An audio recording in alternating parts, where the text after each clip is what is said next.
हमारे चैनल को सब्सक्राइब करें और बेल आइकन दबाएं। कितना वक्त हो गया, हम सोसाइटी वाले किधर घूमने को ही नहीं गए हैं। हाँ, 1 साल होने वाला है। Hi aunty, hi uncle. Hi. अरे लीजिए आंटी जी, मिठाई खाइए। अरे वाह, मिठाई किस खुशी में? मैं बहुत दिन से वीजा का ट्राई कर रहा था ना, लग गया। अरे अरे वाह, फिर ये हुई ना बात। मैं डबल मिठाई खाऊंगा। बिल्कुल। अरे रघु, तुम कहाँ जा रहे हो? लो, मुंह मीठा करो। Thank you. इतनी तेज आवाज, लगता है किसी गाड़ी का टायर फटा है। नहीं नहीं, ये जरूर गोली की आवाज है। और गोली बिल्डिंग में ही चली है। गोली हाँ। बिल्डिंग में?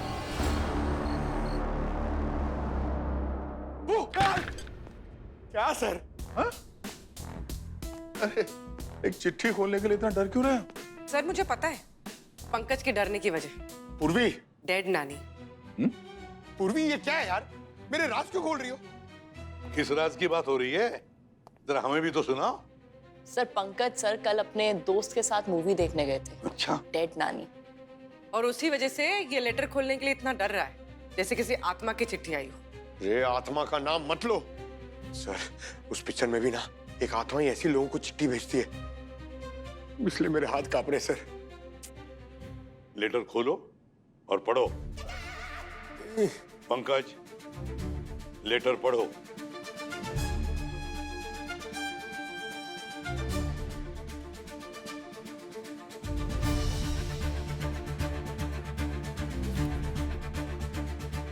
पढ़ो।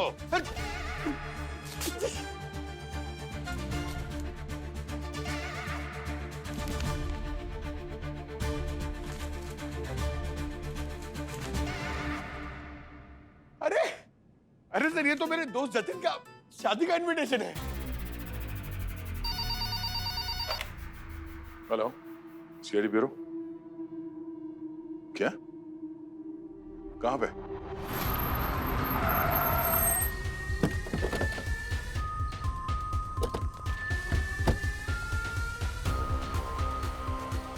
कर्नल शर्मा, जी मैं ही हूँ। मैंने आपको कॉल किया था। आपको पूरा यकीन है जो आवाज आपने सुनी थी वो गोली की ही थी? मेरी पूरी उम्र गन और शॉट्स के बीच में निकल गई है। गोली की आवाज मैं नींद में भी पहचान लूंगा। आप कह रहे थे वो आवाज बिल्डिंग के अंदर से ही आई। 100%।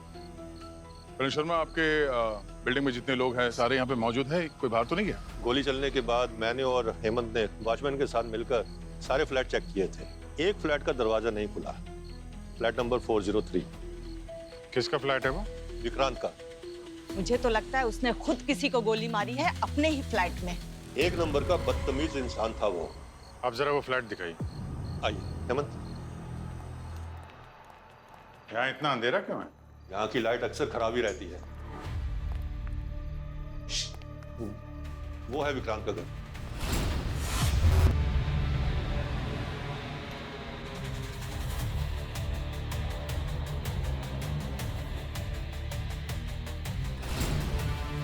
सर, खून। पेंट लग रहा है पंकज। सर, इसने पेंट भी ऐसे किया है जैसे खून लगे। विक्रांत जी के अजीब ही शौक थे सर। आपको कैसे पता? मैं सेम फ्लोर पर ही रहता हूँ। कोई दरवाजा खोल नहीं रहा है, कुनी अभी भी अंदर हो सकता है। आप लोग जरा पीछे चलिए, तोड़ दो दरवाजा।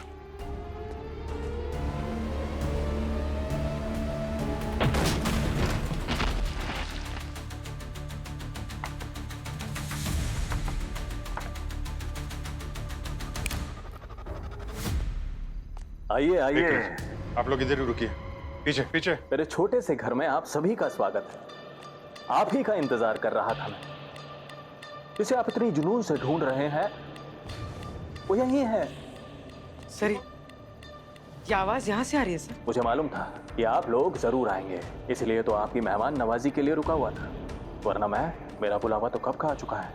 मेरी आवाज भले ही मेरे गले से नहीं स्पीकर से आ रही है, पर मैं उम्मीद करता हूँ कि आप लोग मेरी मौत की पहेली सुलझा पाएंगे। ये क्या कह रहा है? इसके मौत की पहेली? अंदर देखते हैं।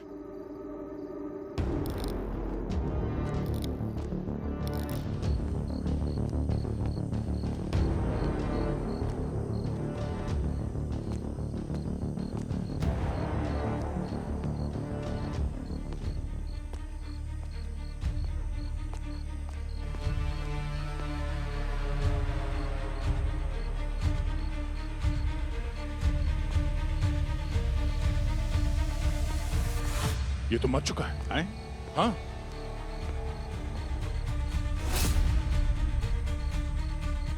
पंकज, जरा उन लोगों को बुला के लाओ। इसकी आंखें देखो, एकदम लाल है। अरे गोली से मरा है तो गोली का घाव नहीं दिख रहा है कहीं।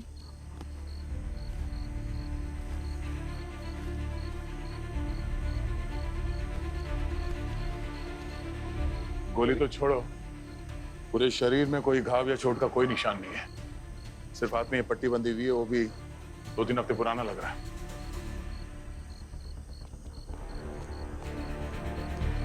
सर, जरा देखिए, ये विक्रांत यही है क्या? हाँ, यही तो विक्रांत है। हाँ यही है, क्या हुआ इन्हें? बताते हैं, आप जरा बाहर रुकिए। पूर्वी, इन लोगों को बाहर छोड़ के आओ और घर की अच्छी तरीके से तलाशी लेना। सर आइए आप लोग, चलिए। समझ में नहीं आ रहा कि मौत कैसे हुई। नीचे तो लोगों ने गोली की आवाज सुनी थी, गोली का घाव नहीं है, कोई फोर्स एंट्री भी तो नहीं है। हम ही लोग तो दरवाजा तोड़ के अंदर आए थे और खूनी ने हमारे लिए वहां पे मैसेज भी छोड़ा है। कुछ तो बड़ा चक्कर है यहाँ पे। अभिजीत,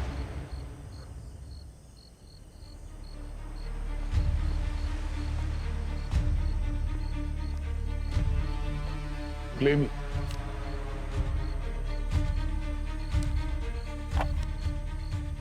गोली ढूंढने में वक्त बर्बाद मत करो, क्योंकि उस गोली की आवाज स्पीकर से आई थी और स्पीकर का वॉल्यूम फुल था। मैंने गोली वाला नकली सुराग सिर्फ इसलिए इस्तेमाल किया ताकि तुम लोग यहां आ जाओ। अब आ ही गए हो तो देखते हैं कि तुम्हारी तहकीकात में कितना जोर है और मेरे खूनी तक कितनी देर में पहुंच जाओगे। कहीं ऐसा ना हो कि वो बच जाए और मुझे मेरी मौत का इंसाफ ना मिले।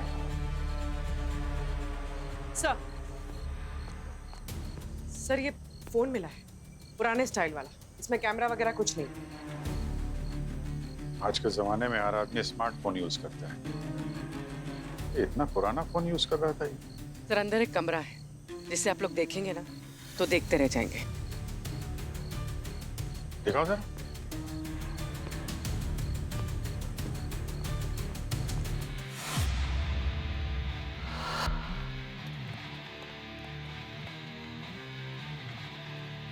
सर ये देखिए,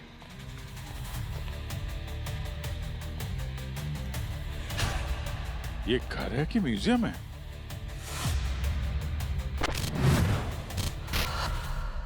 तो 2 मिनट में चक्कर आ रहा है। वो आदमी यहाँ पे रहता कैसे होगा? घर में इतने सारे हथियार, ये गन्स, ये तलवार, कुकरी और ये फांसी के फंदे जैसा रस्सी लटकाया फैन पे। चल क्या रहा है इसके दिमाग में?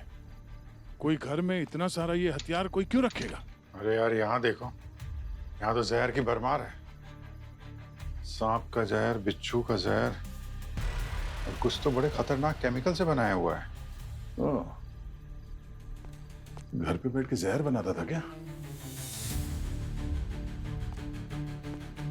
इंटरनेशनल इन्वेस्टिगेशन, टेररिज्म, एक्सप्लोसिव्स बनाने के नुस्खे, RDX एक्सप्लोसिव मैनुअल। ये बिल्डिंग वाले भी कुछ खास पसंद करते हैं इसे।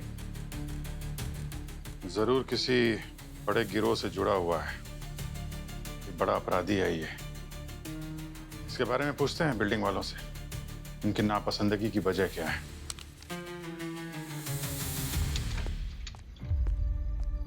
मैंने अपनी जिंदगी में कई तरह के लोग देखे हैं, लेकिन विक्रांत जैसा अजीब और बदतमीज इंसान कभी नहीं देखा। आंटी, आप खुद तो बड़ी फिट हैं, लेकिन आपके पति की डेथ अभी हार्ट अटैक से हुई थी ना? कहीं उनको भी ऑयली खाना खिला के टिकट तो नहीं कटवा दिया उनका? What nonsense! तेरी हिम्मत कैसे हुई ऐसी घटिया बात करने की? हेमंत, तुम तो विक्रांत जी के फ्लोर में रहते थे? जी सर। काम क्या करते हो तुम? सर मैं टीचर हूँ, कनेडियन यूनिवर्सिटी में ऑनलाइन बच्चों को पढ़ाता हूँ। विक्रांत से बातचीत थी तुम्हारी? हाँ सर, वो मेरे मकान मालिक थे। अब बहुत ही ज़्यादा परेशान था उनसे, कभी भी मेरे घर पर कभी भी आ जाते थे। अरे आप अचानक से अंदर कैसे आ गए? अब अपने घर पे आने के लिए किराएदार से परमिशन लेनी पड़ेगी क्या? मेरा वो मतलब नहीं था। ये घर से बाहर निकाल दूंगा। अच्छा, मेरे एक सवाल का जवाब दो। मेरी अभी क्लास चल रही है। ये क्लास व्लास होती रहेगी। अच्छा, कोई ऐसा तरीका बताओ जिससे लाश को ठिकाने लगाया जा सके। क्या? सुनाई नहीं दिया? अच्छा, ये बताओ कि लाश में से बदबू ना है। हाँ, एक और बात सर, वो उन्हें स्मार्टफोन, कंप्यूटर, इंटरनेट इन चीज़ों की नॉलेज नहीं थी। पर एक दिन मैंने उन्हें बता दिया, इंटरनेट के जरिए आप कंप्यूटर पे कुछ भी सर्च कर सकते हैं। बस उसके बाद वो हमेशा कभी भी मेरे घर आ जाते थे। विक्रांत का बर्ताव लोगों के साथ इतना बुरा था कि उसकी बातों से किसी का भी खून खोल जाता था। मेरे पिताजी की मृत्यु के टाइम उसने ऐसी हरकत की कि मैं उसे जिंदगी भर नहीं भूल सकता।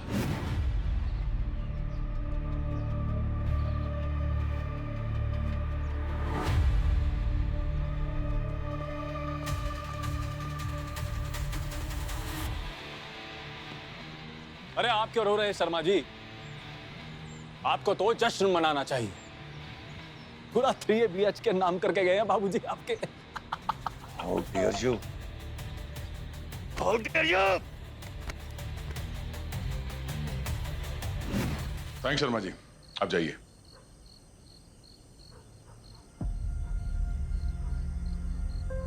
तुम कहाँ थे जब विक्रांत का खून हुआ? ड्यूटी पे ही था साहब। ड्यूटी पे थे? जी। कहाँ थे ड्यूटी पे? एक बाहर का आदमी आता है, खून करके चला जाता है, तो तुम्हें पता नहीं चलता है? और CCTV कैमरा नहीं चल रहा है यहाँ पे, क्यों? पिछले 15 दिन से खराब है साहब। अब मैं अकेला आदमी किधर किधर देखूं? अकेला चौकीदार हूं साहब। और तो और बिल्डिंग वाले दूध सब्जी के लिए भी भेज देते हैं। किसी पे शक है तुम्हें? कौन मार सकता है विक्रांत को? ये तो पता नहीं है साहब। ये जो सोसाइटी वाले लोग हैं, उनसे तो काफी नोकझोंक होती रहती थी उसकी। इनमें से किसी ने मार दिया हो तो? नहीं साहब, ऐसा तो नहीं लगता है। लेकिन 1 महीने पहले की बात है साहब। एक रात विक्रांत साहब ऑटो में आए, थोड़ी पी रखी थी। उनका हाथ टूटा हुआ था। मैं उनकी मदद करने के लिए आगे बढ़ा तो सर आपका हाथ कैसे टूट गया? एजेंट मैक मेरी किसी दिन जान ले लेगा। Agent Mac? इस नाम के बारे में किसी को बोला ना तो तेरी जान ले लूंगा। ठीक है, वेट करो बाहर। ठीक है सर। Agent Mac? है कौन ये एजेंट मैक?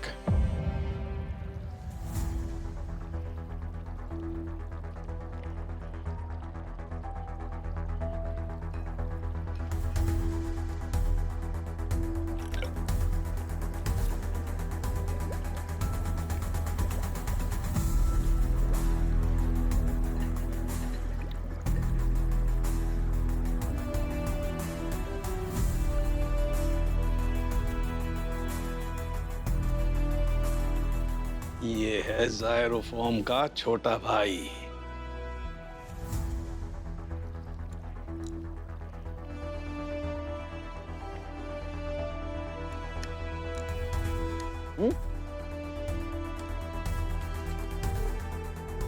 देखा क्या कहा था कार की मैंने? इन लोगों को जब भी किसी केस में मुसीबत होती है, एक आदमी की याद आती है और वो है डॉक्टर सालुखे। अरे सर, याद तो हमें किसी दूसरे फॉरेंसिक डॉक्टर की आती है। हाँ, मतलब क्या करें हैं? फिलहाल इसी चेहरे से काम चलाना पड़ रहा है, मजबूरी है। यही कहना चाहते हो ना तुम? नहीं डॉक्टर साहब, आप गलत समझ रहे हैं। इनका कहने का मतलब वो नहीं था। हम ये सोच रहे थे कि ये विक्रांत मरा कैसे? Chemical poisoning. Chemical poisoning? Yes sir, जायरोप्रोफॉर्म नाम के एक केमिकल से। कौन सा फॉर्म? जायरोप्रोफॉर्म। जैसे क्लोरोफॉर्म होता है ना पंकज, जिसको सुंघाने से आदमी बेहोश हो जाता है, बस वैसे ही ये है जायरोप्रोफॉर्म। ये क्लोरोफॉर्म से भी 100 गुना ज्यादा जहरीला होता है। ये देखो, देखो इसकी आंखें कैसे लाल हो गई हैं एकदम।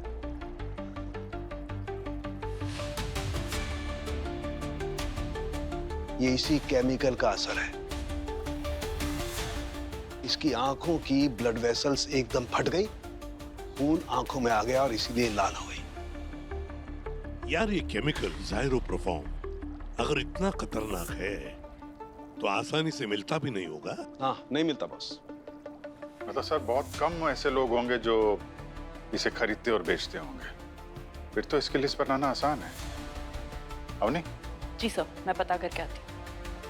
डॉक्टर साहब ये जहर विक्रांत को दिया कैसे गया? मेरा मतलब जैसे फिल्मों में दिखाते हैं रुमाल में क्लोरोफॉर्म डाल के सुंघाते हैं और बेहोश करते हैं, वैसे या किसी और तरीके से? ठीक बिल्कुल वैसे ही दिया गया था दया सर। और ये रहा वो रुमाल जिसपे ज़ाइरोप्रोफॉर्म लगा हुआ था। रुमाल पर AM लिखा हुआ है। सर इस AM का क्या मतलब हो सकता है?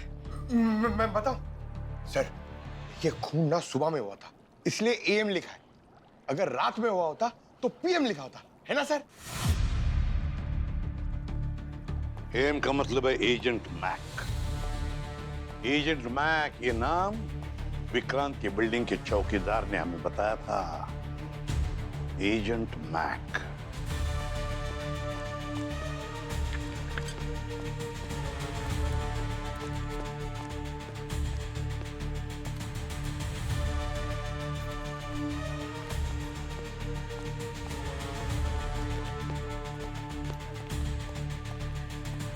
सर सर सब जगह चेक कर लिया, सारे क्रिमिनल डेटाबेस चेक कर लिए, इस एजेंट में का कोई रिकॉर्ड नहीं मिला। सर हाँ दया, अभी इंटरपोल से ही बात हुई। उनका कहना है कि एजेंट मैक के बारे में कोई जानकारी नहीं होनी। अच्छा ये विक्रांत, उसका कुछ रिकॉर्ड नहीं है सर। सर मिल गया।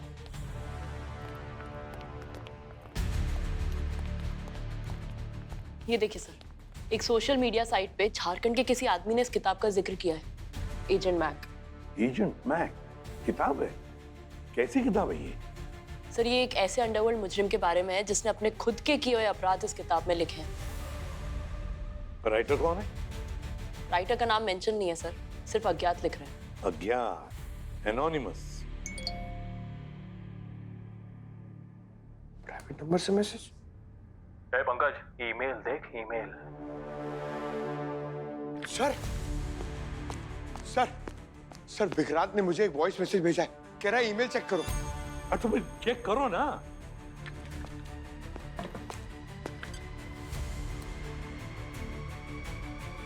सर एजेंट मैक के ईमेल से एक वीडियो आया। खोलो वीडियो। तहकीकात कैसी चल रही है आपकी? मुझे पहले से ही पता था कि CID के इतिहास में ये पहला केस होगा जिसे CID सॉल्व नहीं कर पाएगी ना। खैर, आप तो एजेंट मैक पर फोकस कीजिए।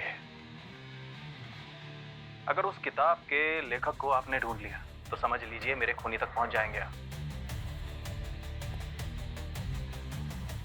वैसे मुझे लगता नहीं है कि आप कर पाएंगे, पर वो कहते हैं ना, कोशिश करने वालों की कभी हार नहीं होती। IP एड्रेस चेक करो। सर ये तो कोई VPN सर्वर से आया है। VPN? Virtual private network? जी सर। इसे तुम ट्रेस भी नहीं कर सकते। कोई बात नहीं, इस एजेंट मैक की किताब के राइटर का पता नहीं, मगर पब्लिशर का तो पता है हमारे पास। वही हमें पता बताएगा इस एजेंट मैक के राइटर का।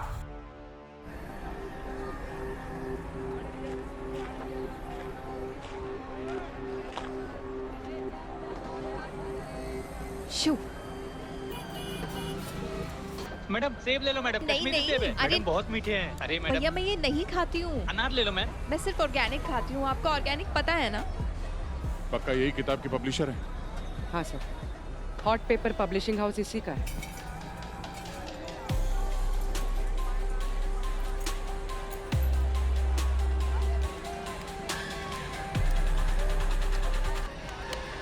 ओ नो, आज भी खाली। ये एजेंट मैक तो मुझे मरवा के ही रहेगा।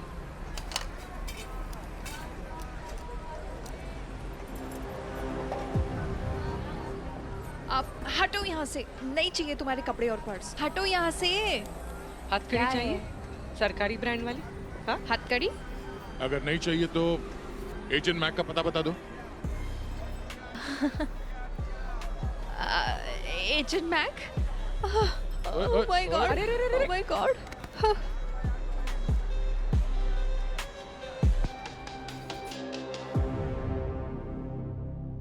जगाओ इसको।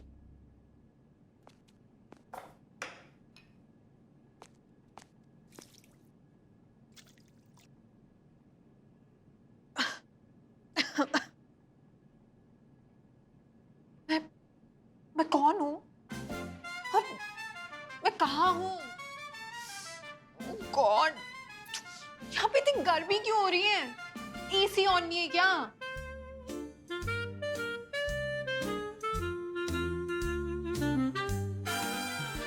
अच्छा, now I got it.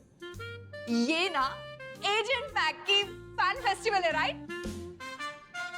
Oh my God, this is so amazing. मतलब आप लोग एजेंट मैक के इतने बड़े फैंस हो कि पूरा सीआईडी का सेटअप लगा दिया। एंड वो guns, wow, this is so cute यार। बट एक ही प्रॉब्लम है, आप लोगों की ये फैंसी ड्रेसेस एजेंट मैक के थीम से बिल्कुल भी मैच नहीं कर रही है। आप लोगों को क्रिमिनल की फैंसी ड्रेसेस पहननी चाहिए। Am I right? और तुम हैंडसम? क्या बात है बॉस, हैंडसम बोल रही है तुमको? तुमको बोल रही है? तुमको बोल रही है? Excuse me. अगर आप ना नकली दाढ़ी मूंछ भी लगाते ना तो और भी हैंडसम क्रिमिनल लगते। देखिए मैडम, पर एक बात बताओ, आप सब लोग क्लीन शेव हो रखे हो, पुलिस ऑफिसर्स के जैसे। What? क्या हो रहा है यहाँ? और आप इतनी लेट आए हो फैन मीटिंग में। मेरे टाइम की किसी को कोई वैल्यू ही नहीं है। ओके, जिसको मेरे साथ सेल्फी लेनी है जल्दी ले लो। मुझे मैनिक्योर कराने जाना है। Please come on, let's make it fast. Madam, oh my God, आप लोग सच में सीआईडी से हो? जी हाँ, ये कोई नाटक कंपनी नहीं चल रही है कि हम लोग दाढ़ी मूछ लगा के आए। असली सीआईडी वालों को मुझसे क्या काम? एजेंट मैक की नॉवेल्स तुम्हारी पब्लिशिंग कंपनी प्रिंट करती है ना? अब हाँ, वो हमारी कंपनी की सबसे कामयाब फ्रेंचाइजी है। एंड यू नो व्हाट, अब तक एजेंट मैक की 150 सक्सेसफुल किताबें छप चुकी हैं। 150 किताबें? हाँ, आप कोई भी रेलवे स्टेशन जाओ, कोई भी बस स्टैंड जाओ, हजारों कॉपियां बिकती है उसकी। और ये सारी की सारी 150 नॉवेल्स में अपराधों के बारे में लिखा है? हाँ, इसमें होता क्या है कि एक हैंडसम सा अपराधी अपने दुश्मनों को एक एक करके मौत के घाट उतारता है। लगता है आप एजेंट मैक की बहुत बड़ी फैन है। तो जरा राइटर का नाम भी बता दीजिए, कौन है ये जनाब? कैसे बताऊं, मुझे खुद नहीं पता। अरे कैसे नहीं पता उसका नाम क्या है? मुझे वो आत्मा बन के वीडियोस भेज रहा है। आत्मा बन के? बस हो गया है नाटक। जिस ऑथर का नाम तक मालूम नहीं, उसकी 150 किताबें छापते हो, हम विश्वास करें इस पर? आई नो कि ये बात बहुत ही अजीब है और यही सच है। ठीक है, तो वो अपनी कहानियां तुम तक पहुंचाता कैसे है? मेल करता है? अरे नहीं, मैं आपको बताती हूँ। वो ना ये सारी कहानियां अपने हाथों से कागज के ऊपर लिख के एक लेटर बॉक्स में छोड़ता है। आज आफ्टरनून में भी मैं वो ही लेने गई थी जब आप लोग वहां से मुझे यहाँ ले आए हो। लेटर बॉक्स तो खाली था, कुछ था नहीं उसमें। वही तो बात है, पता नहीं क्यों इस बार उसने इतनी देर लगा दी कहानियों में। उसने इन किताबों से अब तक करोड़ों रुपए कमा लिए हैं। करोड़ों रुपए? तो ये जो पैसे हैं वो कौन से बैंक अकाउंट में जाते हैं? अब पैसे तो मैं उसे कैश में ही देती हूँ। I mean, उसकी ये शर्त थी कि वो पैसे कैश में ही लेगा। अभी आपने कहा कि आपने उसका चेहरा नहीं देखा, तो फिर जब वो पैसे लेने आता है तो उसकी शक्ल नहीं देखी आपने? अरे पैसे लेने तो उसके गुंडे आते हैं मेरे ऑफिस में। गुंडे? कौन है वो? उनके बारे में कुछ बताइए। वो बिल्कुल डिओड्रेंट नहीं लगाते, यक। और उनसे रसोई के मसालों की स्मेल आती थी। तुम्हारे ऑफिस में सीसीटीवी कैमरा है ना? Of course. इनके ऑफिस में जाकर सीसीटीवी कैमरा का फुटेज चेक करो, पता लगाओ ये गुंडे हैं कौन। यस आइए। हाँ हाँ, चलिए अब। Bye handsome, bye everybody. Bye bye bye. Sir, sir उन लोगों के नामों की लिस्ट आ गई है जिन लोगों ने दायरो प्रोफॉर्म केमिकल खरीदा या बेचा है। कोई खास नाम? यस सर, ये देखिए। तो ये जनाब है। अरे वाह, फर्नीचर बदल रहे हो क्या भाई? हैं?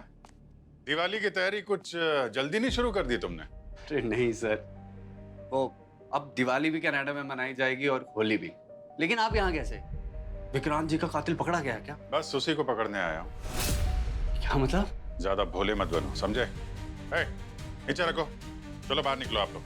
सर उनको क्यों भेजा है? 1 मिनट, चलिए बाहर निकलिए, जाइए बाहर। सर आपने उन्हें क्यों भेज दिया? मैं फर्नीचर बेच रहा हूँ, 2 दिन में मेरी कनाडा की फ्लाइट है। तुम्हारी फ्लाइट अब लैंड करेगी जेल के अंदर और उस फ्लाइट का पायलट हूं मैं। और ये है तुम्हारी फ्लाइट का बोर्डिंग पास, पहचाना इसे? नहीं सर। ये जायरो परफॉर्म केमिकल की रिसिप्ट है जो तुमने ऑर्डर किया था इसे ऑनलाइन यहाँ इस घर के एड्रेस पे, और इसी केमिकल से विक्रांत की मौत हुई है। अब बताओ, कन्फेशन यहाँ करना है या ब्यूरो ले चलो? सर ये सब सच है, ये सारे केमिकल्स मैंने ऑर्डर किए हैं विक्रांत जी के कहने पे। सर ये सब मैंने वेब से किया, और भी बहुत सारी ऊट-पटांग चीजें थी जो मैंने ऑर्डर की थी। सर आपको पता ना आपको उनके घर पे क्या क्या मिला है? वो इलीगल सामान, हथियार, वो सब मैंने ही ऑर्डर किया है सर। ये इलीगल चीजें मंगवाना गुनाह है, मालूम है ना तुम्हें? पढ़े लिखे समझदार आदमी लगते हो, कोई कुछ भी बोलेगा मंगवा दोगे तुम? सर मैं क्या करता, मेरे मकान मालिक थे, ऊपर से खड़ूस भी, क्या पता कब मुझे घर से धक्के मार के बाहर निकाल देते। मजबूर था सर, इसीलिए मैं वो जो कहते थे मैं ऑर्डर करता था। अरे तो तुमने क्यों मंगाया? वो भी तो मंगवा सकता था ना? सर मैंने आपको बताया था कि उनको ये इंटरनेट, कंप्यूटर, सोशल मीडिया, इन सब की कोई जानकारी नहीं थी। ये सारे काम मैं ही करता था उनके लिए। अच्छा, कभी पूछा नहीं तुमने कि ये जो सारा सामान मंगाया उन्होंने, उसका क्या करते हैं वो? पूछा ना सर, कहने लगे मुझे जानना है कि ये केमिकल्स इंसानों पर क्या असर करते हैं। और केमिकल इंसानों पे क्या असर करता है? क्या, कैसे कैसे टेस्ट करता था? किस पे टेस्ट करता था वो? खुद पर सर। खुद पे? और जब वो ये टेस्ट करते थे ना तो मेरी ड्यूटी थी कि मैं पूरे टाइम उस प्रोसेस में उनके साथ रहूं। समझ गया ना क्या करना है तुम्हें? विक्रांत जी प्लीज, मैं आपके हाथ जोड़ता हूं, मुझे इन सब चीजों से दूर रखिए, डर लगता है मुझे। कनाडा जाना है ना? चल आज रात मेरे ऊपर नजर रख, तेरे अगले महीने का किराया माफ। और हाँ, अगर मुझे कुछ भी होता है या मुझे सांस आनी बंद होती है तो पता है ना तुझे क्या करना है? एम्बुलेंस को कॉल करना।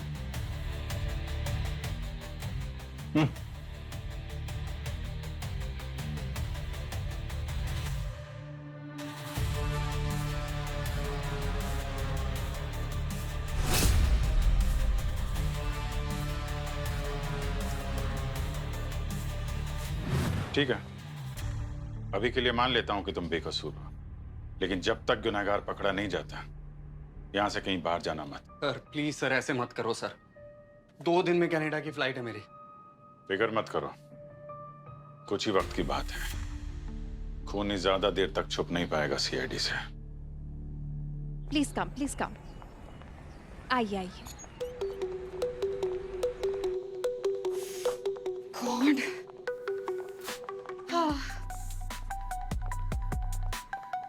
आप लोगों को पता है हमारे ऑफिस का सीसीटीवी कैमरा 24 घंटे चलता है। हैव अ लुक जेंटलमैन, ये लीजिए जेंटलमैन। जेंटलमैन मुझे बुला? तुम्हें नहीं, दया सर को। आए बड़े। कोई जरा पॉज करने से।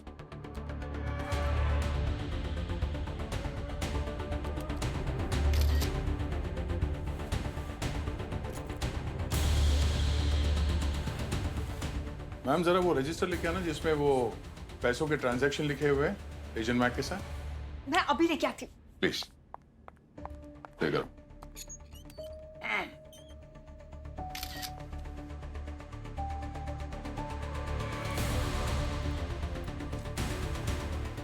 ये क्या?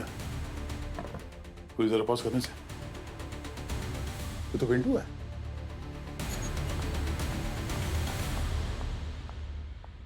ये लीजिए, इसमें है वो सारे कैश रिकॉर्ड्स जो मैंने एजेंट मैक के लिए दिए थे उन गुंडों को। Thank you. Thank you ma'am, आप जा सकती हैं, जरूरत पड़ी तो बुला लेंगे। बाय। Thank you sir. पूर्वी सर।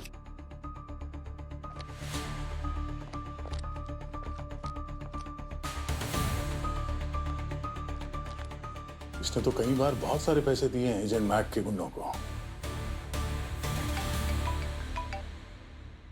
हाँ सर। क्या सीआईडी के सर्वर पे अलर्ट आया है? हाँ, एजेंट मैक ने पंकज को ईमेल भेजा है। पंकज को, हाँ, तो पंकज का जरा चेक करो ईमेल। पंकज मेल चेक करो अपना। एक मिनट सर। हाँ। अरे सर, ये एजेंट मैक को देख लो, नहा धो के पीछे पड़ गया है, मेल पे मेल करे जा रहा है। मेल ओपन करो जल्दी। तुम सीआईडी वाला से बहुत नाराज हूं मैं। स्क्रीन शेयर करो एसीपी सर के साथ। इतना मामूली सा केस सॉल्व नहीं कर पाए तुम लोग। वो कहते हैं ना, नाम बड़े और दर्शन छोटे। वही हाल है तुम लोगों का। कैसे लड़ोगे आतंकवादियों से? कैसे करोगे देश की रक्षा? पता, मुझे लगता है कि तुम लोगों को रिटायरमेंट ले लेना चाहिए। अरे तुमसे अच्छा तो मेरा एजेंट मैक है।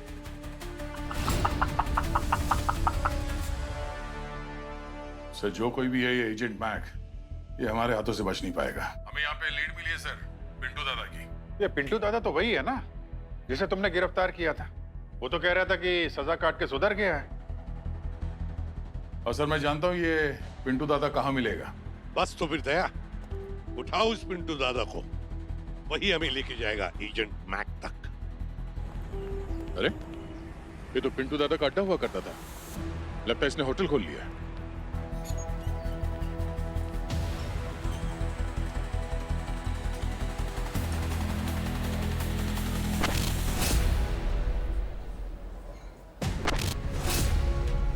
ये दोनों वेटर वही है ना, सीसीटीवी वाले गुंडे जो एजेंट मैक का पैसा लेने आए थे नीना से। हाँ वही है सर। जरा देखो।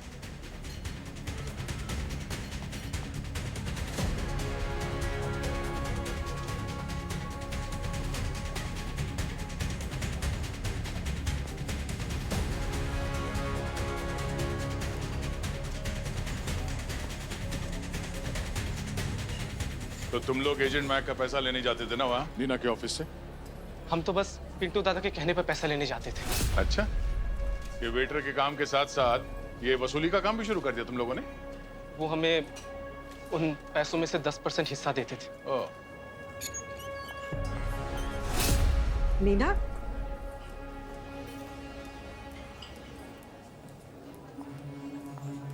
नीना, तुम यहाँ क्या कर रही हो?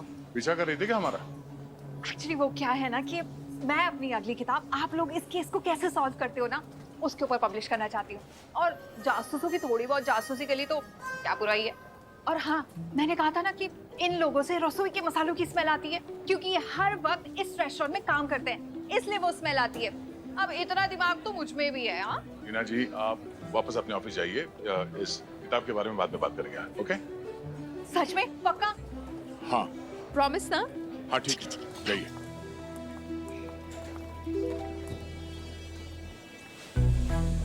ये पिंटू दादा कहाँ है? बुलाओ उसे। साहब वो तो रोज सुबह 7 बजे तक आ जाते थे, पर आज पता नहीं क्यों नहीं आए।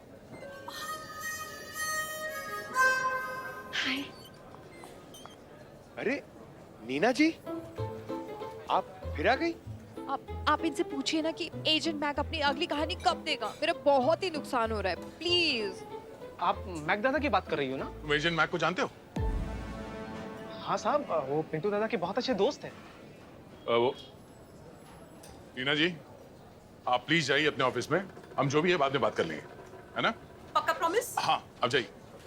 ठीक है, बाय। पंकज, काम पे ध्यान दो। सर। ये एजेंट मैक दिखता कैसे है? कोई फोटो है तुम्हारे पास मोबाइल पे? साहब हमने उन्हें कभी देखा नहीं। तो तुम्हें कैसे पता कि वो पिंटू दादा का बहुत अच्छा दोस्त है? क्योंकि पिंटू दादा हमेशा मैक दादा की कहानियां सुनाते थे कि कैसे मैक दादा अपने दुश्मनों का खून करते हैं और पुलिस उन्हें पकड़ भी नहीं पाते। और पिंटू दादा ने मैक दादा को अपनी कहानी सुनाई थी सीआईडी की, कि कैसे दया सर ने और पंकज सर ने उन्हें पकड़ा था, और पंकज सर तो उन दोनों के फेवरेट भी हैं। ओह, तभी ये सारे मैसेजेस तुमको आ रहे हैं। तुम उसके फेवरेट जो ठहरे, क्यों? ये पिंटू दादा और एजेंट मैक ये कब और कहाँ मिलते थे? ये एजेंट मैक कभी आया था क्या होटल में? यही मिलते हैं ना, लेकिन हर फ्राइडे की रात को रेस्टोरेंट बंद होने के बाद, क्योंकि मैक दादा नहीं चाहते थे कि कोई भी उनका चेहरा देखे। वो मिलकर बातें भी करते थे और शराब भी पीते थे। जरा एड्रेस देना इस पिंटू दादा का।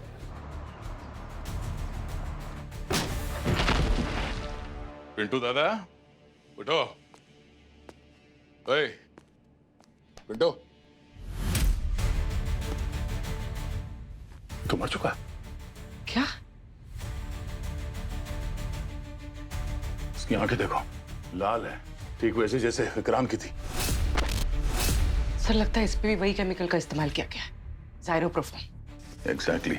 एक काम करो, ये सारी चीजें फॉरेंसिक भेजने का इंतजाम करो। तो बॉडी चेक करो उसकी। सर। वेल, लॉक्ड है। नो, खुल गया। देखते हैं इसके फोन में एजेंट मैक या मैक दादा का कोई नंबर स्टोर है क्या।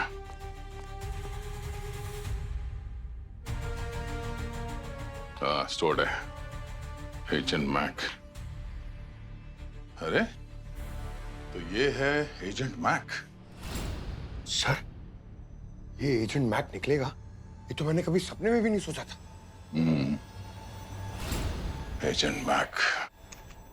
अभिजीत, ये केस दलदल की तरह धंसते ही जा रहा है। पहले विक्रांत मारा गया, फिर बिल्कुल उसी तरह पिंटू भी मारा गया, जाइरोप्रोफॉर्म केमिकल का इस्तेमाल करके। सर, पिंटू को भी इस एजेंट मैक ने मारा है और विक्रांत को भी। ये समझ में नहीं आ रहा कि एजेंट मैक है कौन। है कौन? सर, हाँ, एजेंट मैक मर चुका है सर। क्या? हाँ, एजेंट मैक का लेखक कोई और नहीं सर, विक्रांत ही था। ये 150 किताबें उसी ने लिखी है। तभी नीना को इस महीने नई कहानी नहीं मिल रही है। और ये पिंटू का फोन है सर। इसमें पिंटू ने एजेंट मैक के सामने विक्रांत का फोटो जो है स्टोर करके रखा हुआ है, और इसमें बहुत सारे फोटोग्राफ्स है विक्रांत और पिंटू के। अच्छा, तो ये बात है। हमें जो विक्रांत के घर में से ड्रग्स, केमिकल, जो हथियार मिले, वो उसने अपने कहानियों पर रिसर्च करने के लिए इकट्ठे किए थे। और जो वॉचमैन से वो कह रहा था कि एजेंट मैक उसकी जान ले लेगा। एजेंट मैक मेरी किसी दिन जान ले लेगा। उसका शायद ये मतलब था कि ये काम का बड़ा बोझ है उसके सिर पे। ओवरवर्क लोगों की तरह शिकायत कर रहा होगा सर। तुम ओवरवर्क तो? नहीं सर, नहीं नहीं नहीं। अब सब कुछ आईने की तरह साफ हो रहा है। इस विक्रांत ने पिंटू के साथ इसलिए दोस्ती की ताकि पिंटू से अंडरवर्ल्ड की कहानियां सुनाए और उन असली कहानियों को एजेंट मैक अपनी किताबों में इस्तेमाल कर सके। करेक्ट। लेकिन एक बात अभी भी समझ में नहीं आ रही है, ये विक्रांत और पिंटू को मारा किसने? सर, मोटिव का पता चल जाए तो शायद खूनी तक पहुंचा जा सकता है। मुझे तो वो नीना लगती है सर, बहुत टेढ़ी है वो। नहीं पंकज, इस नीना को लाखों करोड़ों की कमाई हो रही थी एजेंट मैक की किताबों से सर। अगर इन दोनों की मौत से किसी को बहुत ज्यादा नुकसान हुआ तो उसी को हुआ है। मतलब खूनी जो कोई भी है हमारे आसपास घूम रहा है, इसे हम देख के भी नहीं देख पा रहे हैं। अरे बाप रे, एक और ईमेल उस एजेंट मैक की आत्मा का। आप सबको आपकी नाकामी मुबारक हो। मुझे तो पहले से ही पता था कि सीआईडी से ये केस सॉल्व नहीं होगा।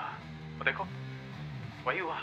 अब तक तो पिंटू भी मर चुका होगा और आप उसे बचाने में नाकाम रहे होंगे। खैर, कोई बात नहीं। इस केस के सारे पत्ते मैं खोल देता हूँ। वो क्या है ना, बोर हो चुका था ये आपराधिक कहानियां लिखते लिखते। बहुत पैसा कमाया था, लेकिन जिंदगी में एक अकेलापन, खालीपन था। तो सोचा कि कुछ कुछ धमाकेदार किया जाए। इसीलिए इस केस का पहला विक्टिम मैंने खुद को बनाया, और इसमें थोड़ा सा तड़का लगाने के लिए मैंने पिंटू की शराब में जहर मिला दिया था।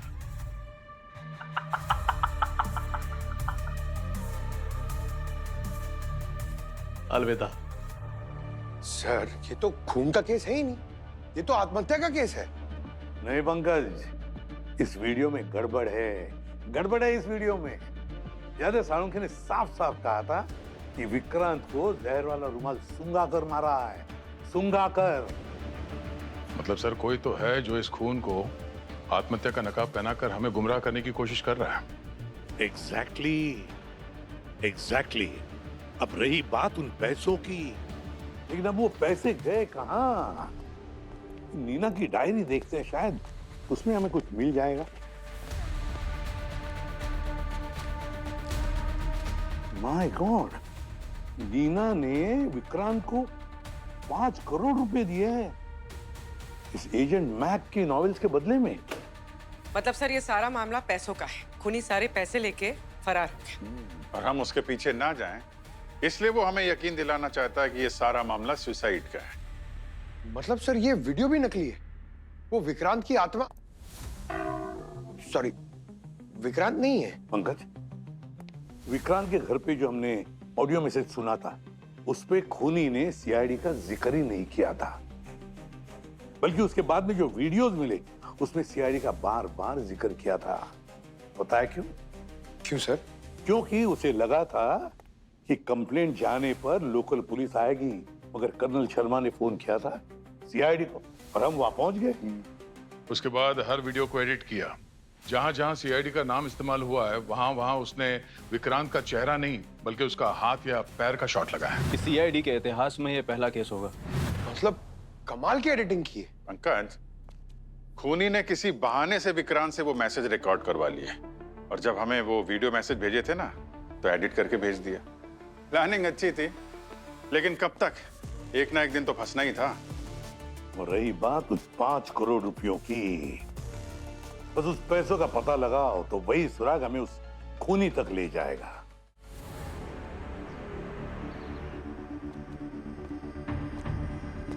अच्छी तरीके से तलाशी लो इस पूरे घर की। वो पैसे विक्रांत ने यहीं कहीं छुपा के रखे होंगे।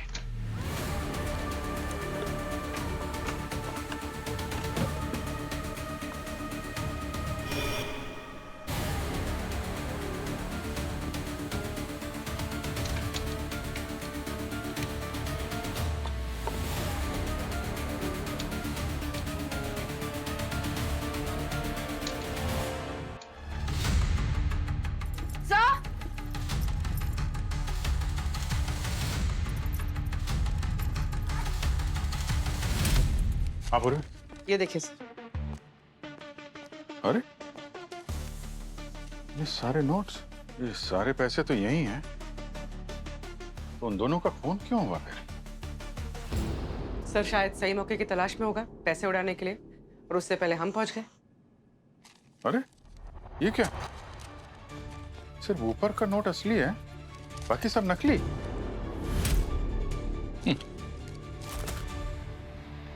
लोमड़ी का दिमाग लेके पैदा हुआ ये मुजरिम। इस केस में हर बाजी शतरंज की ढाई चाल चली है उसने हमारे साथ। मगर इस शतरंज की बाजी की आखिरी चाल हम चलेंगे। लेकिन सर ये कैसे पता चलेगा कि इसमें नकली नोट भर के असली नोट लेके गया कौन? एक ही तो है जिसे पैसों की कुछ ज्यादा जरूरत है, और जिसके पास देश से बाहर जाने का वीजा भी है।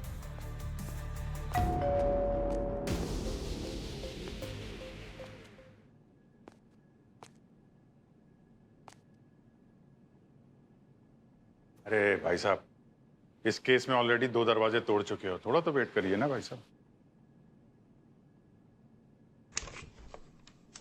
अरे सर, आप लोग यहाँ फिर से? खूनी मिल गया क्या? क्या है यार, बहुत बोर करते हो भाई।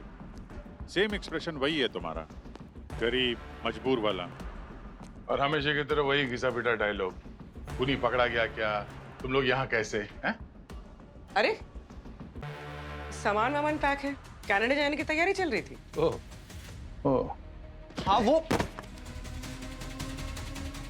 अब नहीं रोकूंगा।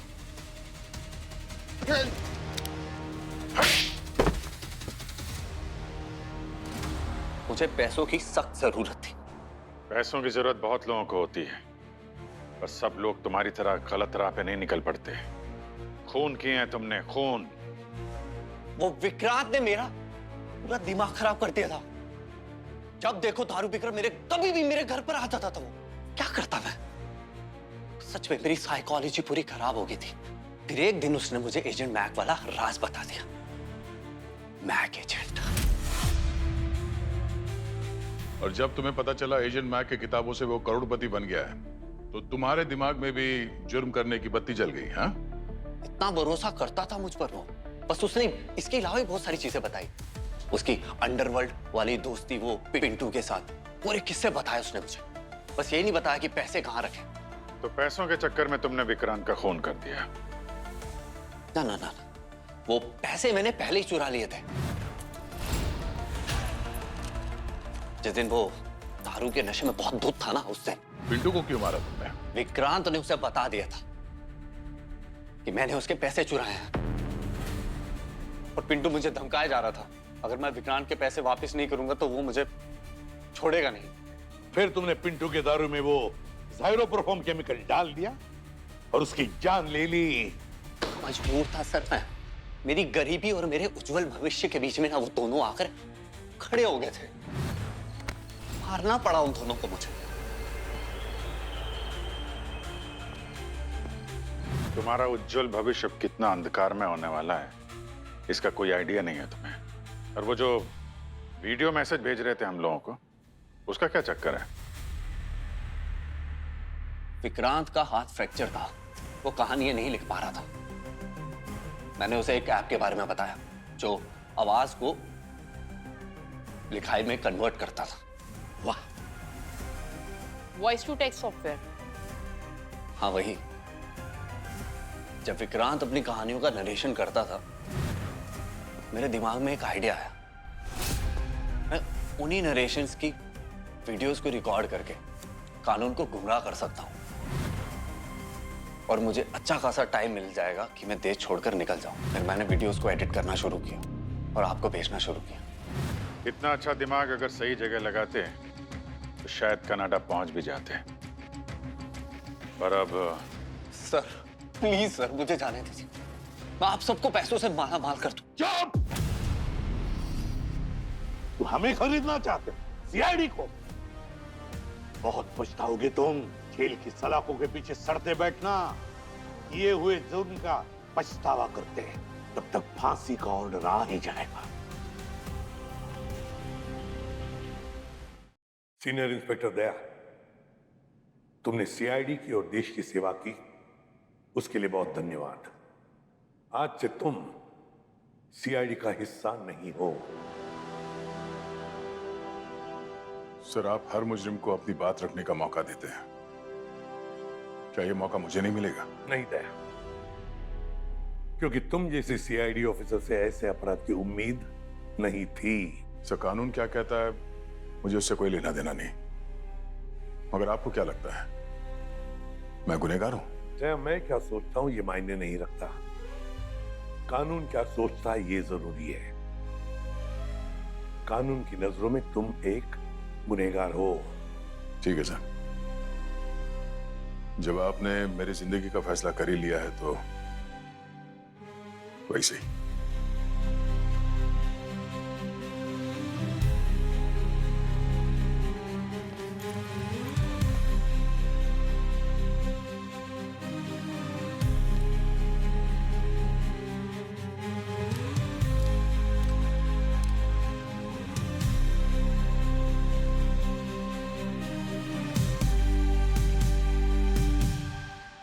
मैं अभय कुमार, आज 14 तारीख को ये सीआईडी ब्यूरो आया हूँ। मेरी वाइफ की जान को खतरा है, वो भी सीआईडी ऑफिसर से। लेकिन ये लोग मेरी कोई मदद नहीं कर रहे हैं। अगर जो है मेरी वाइफ को कुछ हो गया ना, क्या कर रहे हैं? सिर्फ और सिर्फ सीआईडी वाले जिम्मेदार होंगे। कल सुबह 2 से 4 मैंने आपको सीआईडी ऑफिसर उससे मारने वाला है। अगर इसको कुछ हो गया, मैं अपने आप को जान से मार दूंगा, जला दूंगा सीआईडी ब्यूरो के बाहर। अभय नाम का आदमी अपने बीवी को बचाने की रिक्वेस्ट लेकर आया था ब्यूरो में। ये वीडियो 4 घंटे पहले वायरल हुआ है सोशल मीडिया पे, इंसाफ वाले पर आया था क्या? तुम थे ना यहाँ पंकज रात 10 बजे? कोई आया था ना? वो आया था सर, मगर क्या बताया क्यों नहीं तुमने? सर वो अजीब सी बातें कर रहा था सर। मेरा नाम अभय कुमार है और मैं आपको एक होने वाले मर्डर की खबर देने आया हूँ। किसका मर्डर होने वाला है? मेरी वाइफ रूपा का। कौन मारना चाहता है आपकी बीवी को? एक सीआईडी ऑफिसर मारेगा मेरी वाइफ को। अच्छा, आपको कैसे पता कि कोई सीआईडी ऑफिसर आपकी बीवी की जान लेने वाला है?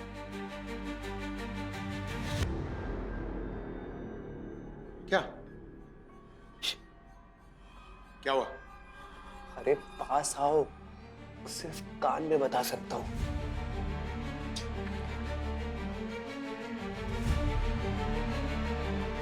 मैंने ना सपने में देखा है कि कोई सीआईडी ऑफिसर मेरी बीवी का खून कर देता है।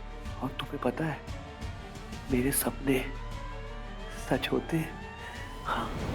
मुझे तो पहले लगा कि वो कोई प्रैंक कर रहा है, मजाक कर रहा है, और रात में लेट हो गया था ना सर, इसलिए मैंने आप लोगों को डिस्टर्ब नहीं किया सर। मजाक कर रहा है? अगर उस बेचारी औरत को कुछ हो गया तो क्या? सॉरी सर, मैंने वो नहीं सोचा सर। तो क्या तुम्हारे सॉरी से सब कुछ ठीक हो जाएगा?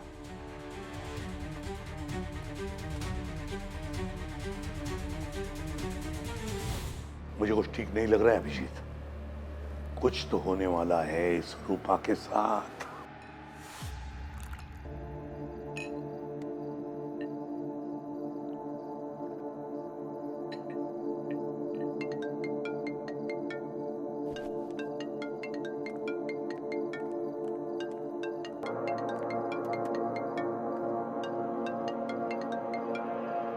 हेलो। हेलो मैम, आप कौन बोल रही हैं? कॉल आपने किया है मुझे, वो भी इतनी रात, और आप मुझसे पूछ रहे हैं कि मैं कौन बोल रही हूँ। मैम, मैं इंस्पेक्टर दया बोल रहा हूँ सीआईडी से। सीआईडी? क्या बात है सर? मैं रूपा बोल रही हूँ। किसका मर्डर होने वाला है? मेरी वाइफ रूपा का। रूपा जी, आपके पति हमारे ब्यूरो में आए थे 10 बजे। ये उन्हीं का नंबर है ना? नहीं सर, ये मेरा नंबर है, और मेरे पति तो मेरे साथ ही थे घर पर। वो आपके पास ब्यूरो कैसे आ सकते हैं मिलने? क्या सुबह से घर पे थे वो? रात 10 बजे भी? जी सर, हमने बस अभी अभी डिनर किया और वो पुणे के लिए निकल गए। वो आपसे मिलने कैसे आ सकते हैं? हुआ क्या है ऑफिसर? मैम, आपके पति अभय हमारे ब्यूरो में आए थे। क्या? अभय? सर, ये तो मेरे पहले पति का नाम है, और वो तो जेल में है सर। वो आपसे कैसे मिलने आया? जेल में? जेल में? कौन से जेल में? सेंट्रल जेल में। और आज 4 बजे तो उसे फांसी होने वाली थी। क्या वो जेल से भाग गया या कानून ने माफ कर दिया उसे? रूपा जी, मैं एसीपी प्रद्युमन बोल रहा हूँ। क्या बता सकती है किस जुर्म में आपके पति को जेल हुई थी? सर, 4 लोगों का खून किया था उसने। पूरे परिवार को मार डाला था सर। सर, बहुत खतरनाक आदमी है वो। अगर वो जेल से भाग गया तो वो मुझे और मेरे पति विवेक को मार डालेगा। सर, प्लीज हमारी मदद करिए। देखिए रूपा जी, घबराइए मत। ना तो उसकी फांसी कैंसिल हुई है और ना ही आज कोई जेल से भागा है। कोई गंदा मजाक किया है किसी ने। रूपा जी, आप घर पे ही रहिए, मैं आपके घर आता हूँ। और हाँ, जब तक मैं वहां पे पहुंच नहीं जाता किसी के लिए दरवाजा मत खोलिएगा। जी सर।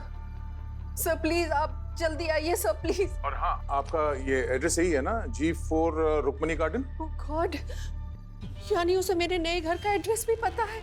ठीक है, मैं वहां जल्द से जल्द पहुंचता हूँ। ओके। पूर्वी, दया सर के साथ जाओ।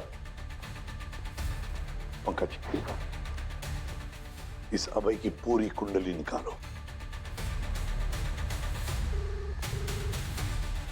हेलो।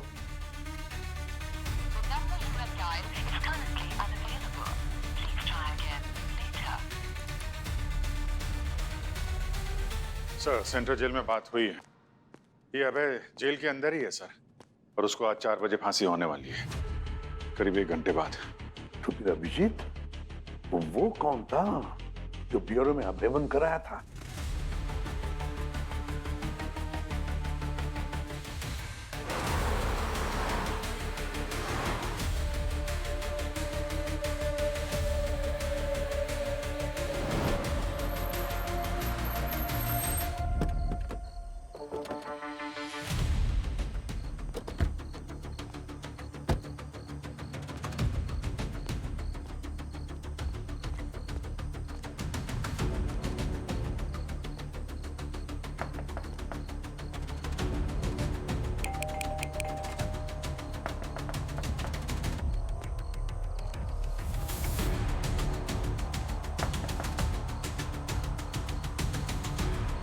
सर दरवाजा नहीं खुल रही है, होप अंदर सब ठीक हो। कॉल करो उसे।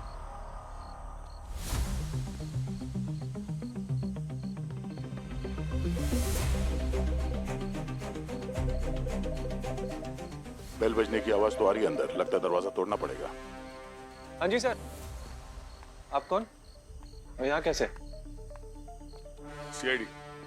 आप लोग कौन? सीआईडी? सर मेरा नाम हरीश है और मैं यहाँ पे काम करता हूँ। वो विवेक सर है ना, उनका मैं सेक्रेटरी हूँ। और ये पायल है सर, मतलब यहाँ पे ये साफ सफाई का काम करती है। पर हुआ क्या है? रूपा जी कहाँ है? वो साहब, मेम साहब तो सो रही हैं। सो रही है? अभी थोड़ी देर पहले उनसे फोन पे बात हुई थी, इतनी जल्दी कैसे सो सकती है? पर वो मेम साहब रात को नींद की गोली लेती हैं सर।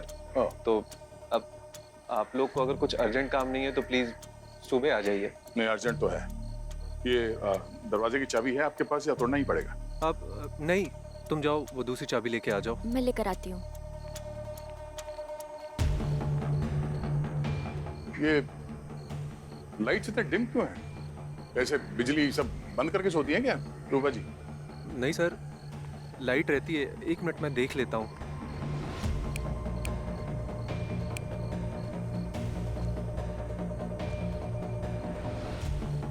जल क्यों नहीं रही है ये? बाकी सारे घरों में तो लाइट है। सिर्फ इसी घर की बिजली कटी है। सर चाबी। खोली।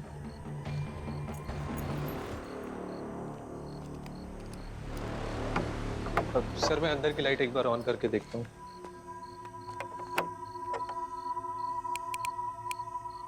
सर लग रहा है पूरे घर की लाइट गई है।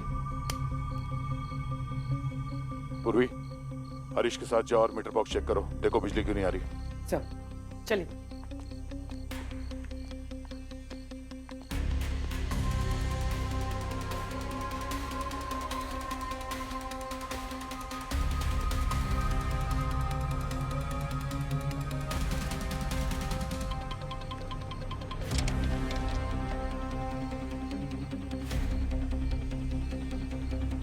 रूपा जी का कमरा किधर? सर ऊपर है, मैं उठाती हूँ। चलिए।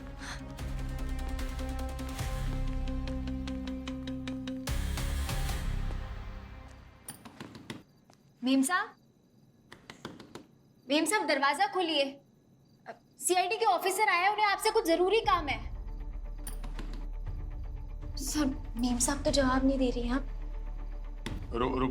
रूपा जी, मैं इंस्पेक्टर दया बोल रहा हूँ सीआईडी से। थोड़ी देर पहले फोन पे बात हुई थी आपसे। आप ठीक तो हैं? सर इतनी गहरी नींद में तो मैडम नहीं सोती हैं। हल्की सी भी आवाज से उनकी नींद खुल जाती है सर। जरा आइए बाजू में।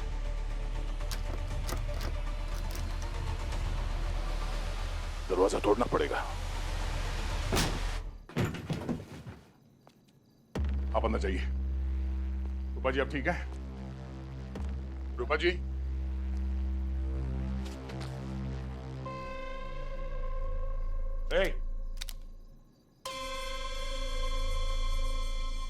कौन है वहां पर्दे के पीछे? चुपचाप बाहर निकलो।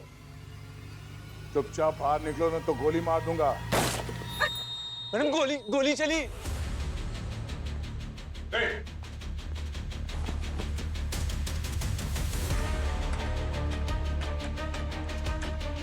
रूपा जी आप ठीक हैं? रूपा जी, पूर्वी कहाँ हो तुम?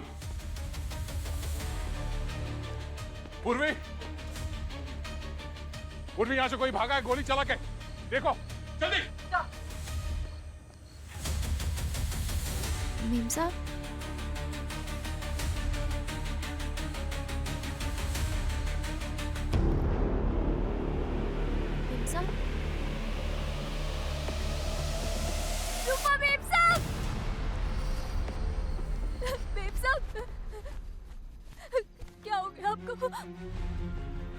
रूपा मेम साहब, क्या हुआ? ये क्या किया आपने? मार दिया मेरे मेम साहब को। हटिए, मैं जरा नर्व चेक कर। दूर रहिए उनसे। आपने ही गोली मारी है ना मेरे मेम साहब को। मत छूइए उन्हें। हाँ? मेम साहब। हाँ पूर्वी, सर बैकयार्ड में चेक कर लिया, वहाँ कोई नहीं था। आसपास देखा? हाँ सर देखा। घर के अंदर चेक किया? सर घर के अंदर चेक किया, कहीं कोई नहीं था। पूर्वी, तुमने ठीक से चेक नहीं किया होगा। नहीं सर, ठीक से चेक किया है। ठीक है मेम साहब, मैम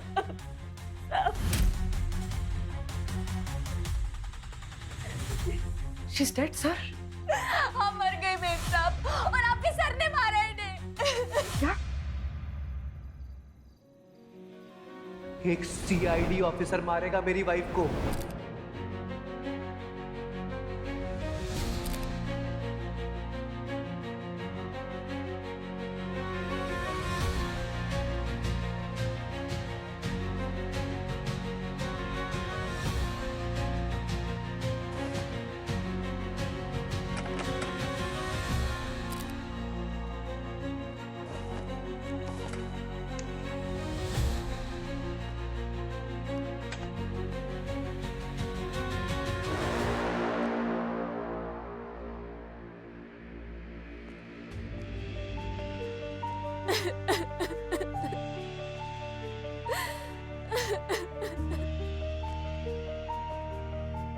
अभिजीत, गोली मैंने नहीं चलाई। झूठ बोल रहे हैं सर, गोली इन्होंने नहीं चलाई है। एक मिनट, आप चुप रहिए, बाहर रहिए, जब तक आपसे पूछा ना जाए कुछ बोलिए मत। प्लीज उधर जाइए।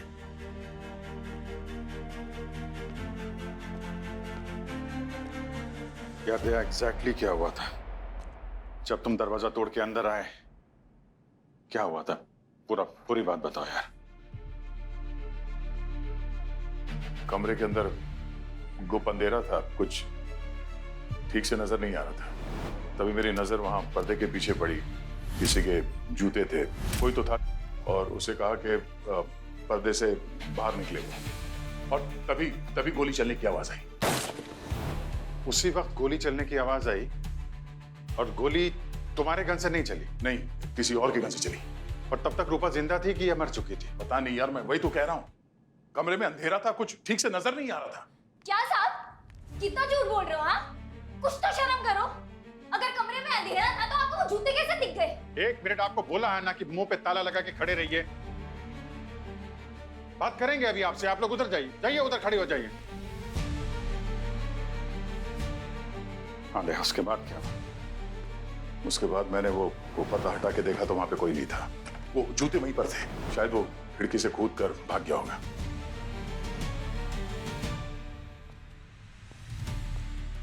पूर्वी, तुम वहां बैकयार्ड में ही थी ना जब दया सर ने तुमको आवाज दी थी? कोई था वहां पे? देखा था सर मैंने, कोई नहीं था वहां। तुम ग्राउंड फ्लोर पे ही थी ना उस वक्त? जी सर। शायद पूर्वी के देखने के पहले वो निकल गया होगा अपराधी। दया यार, ये बैकयार्ड बहुत बड़ा है, कम से कम 30-40 सेकंड लगेंगे गेट तक पहुंचने में। ऐसा हो ही नहीं सकता कि पूर्वी को उसकी परछाई भी नजर ना आई हो। सर वहां खिड़की के नीचे अच्छे से चेक कर लिया सर, किसी के पैरों के निशान नहीं थे, और गार्डन में भी देख लिया सर, वहां भी कुछ नहीं था।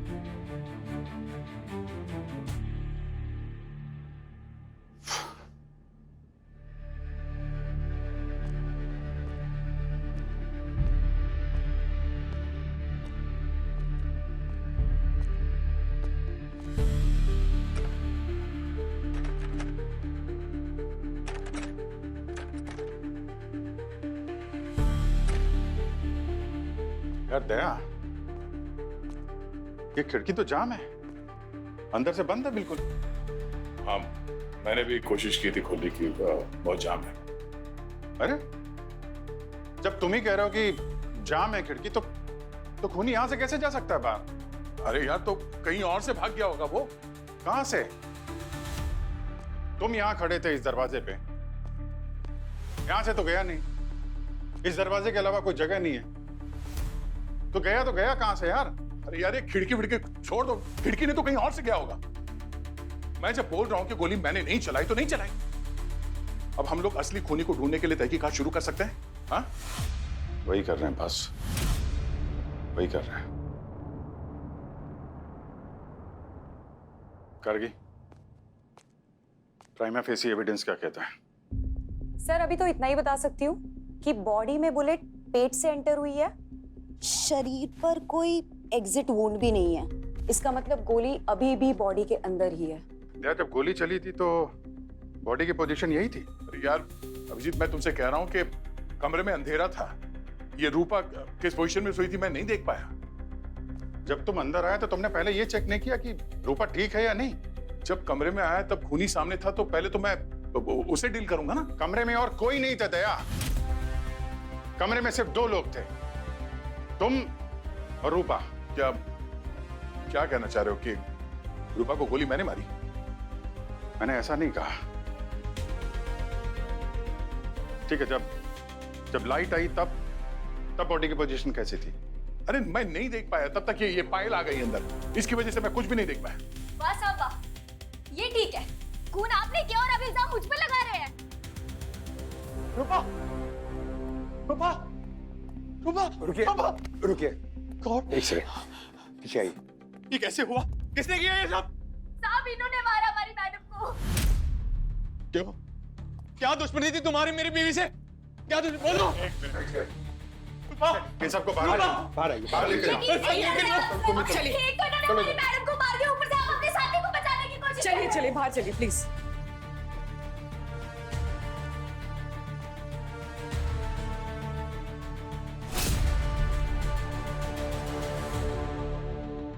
पर ये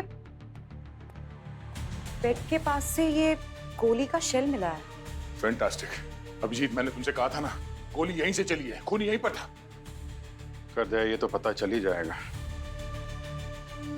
गोली किस गन से चली है।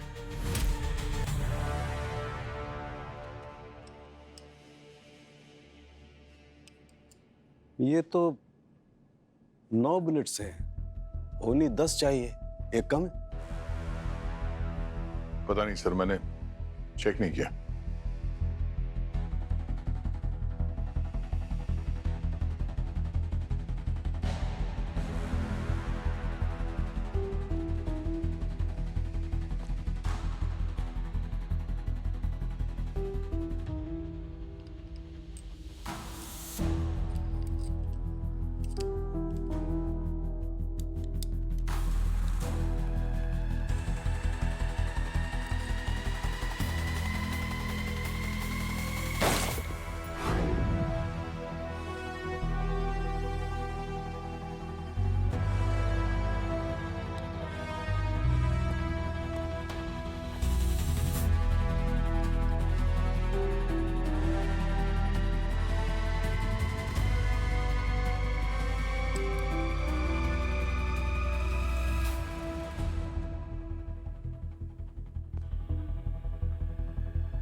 देखो बॉस, रूपा की बॉडी से जो बुलेट मिली है वो, और दया की गन से मैंने जो बुलेट फायर किए वो, दोनों के मार्क्स मैच होते हैं।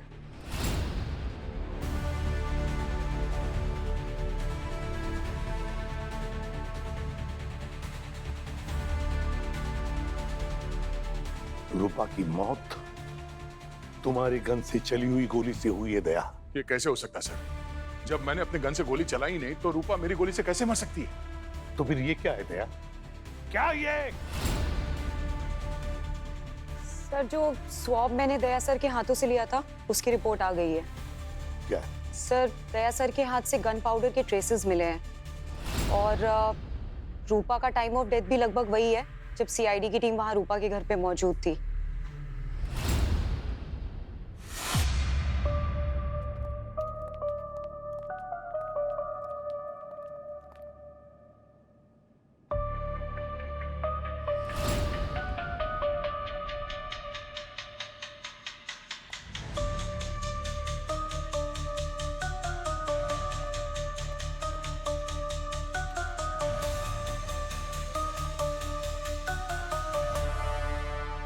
डीजीपी प्रताप, नाम तो सुना ही होगा आप लोगों ने। एसीपी प्रद्युमन, मैं एकेडमी में तुम्हारा जूनियर था, लेकिन आज देखो मैं कहां से कहां पहुंच गया और तुम एसीपी के एसीपी रह गए। Good for you Pratap. I mean मेरा मतलब है प्रताप सर। वैसे आप तो जानते ही हैं कि रैंक का बढ़ना सिर्फ ऑफिसर की काबिलियत पे डिपेंड नहीं करता, बल्कि और भी कुछ चीजें होती है ना जिन्हें मैंने आज तक कभी इंपॉर्टेंस नहीं दिया। ACP Pradyuman, what do you mean to say? आप ये कहना चाहते हैं कि मैं इस पोजीशन पर अपनी काबिलियत की वजह से नहीं हूं, बल्कि चापलूसी करके पहुंचा हूं? अरे मैंने कब कहा आप चापलूसी करके डीजीपी बन गए? मैं तो एसीपी प्रद्युमन, तुम यहाँ सीआईडी की टीम रन कर रहे हो या कोई सर्कस चला रहे हो? सर आप मीडिया की बातों को कुछ ज्यादा ही इंपॉर्टेंस दे रहे हैं। इंस्पेक्टर अभिजीत, आजकल आपकी याददाश्त ठीक रहती है? नहीं, मेरा मतलब है कोई सिरदर्द की कोई प्रॉब्लम तो नहीं है ना आपको? नहीं, ठीक है। तो ठीक हो तो सेंस वाली बात करो। तुम्हें पता है आजकल मीडिया जो कुछ भी दिखाता है पब्लिक उस पर विश्वास करती है। और एसीपी, तुम्हारी वजह से होम मिनिस्ट्री ने मेरी गर्दन पकड़ रखी है। अब क्या जवाब दूं मैं उनको? तहकीकात जारी है, बस नतीजा सामने आ ही जाएगा। नतीजा सामने आ चुका है। अरे सिंपल सी बात है, दया की गन से गोली चली है, वो औरत मारी गई है। It's an open and shut case. और क्या चाहिए? नहीं, दया कहाँ है? बुलाओ उसे। अगर तुमसे नहीं होता ना तो मैं दया को बुला के सस्पेंड कर देता हूँ। है कहाँ वो? देखिए सर, वो आ रहा है, वो रास्ते में है। अच्छा, रास्ते में है, मतलब अब तक आजाद घूम रहा है। उसको हिरासत में क्यों नहीं लिया आपने अभी तक? सर, दया कोई ऐसा वैसा आदमी नहीं है जो पीठ दिखा के भाग जाए। जो कुछ भी हो रहा है उसका डट के सामना करेगा वो। हाँ, डट के जेल भी जाएगा वो, पूरे जोर शोर से, ढोल नगाड़े के साथ।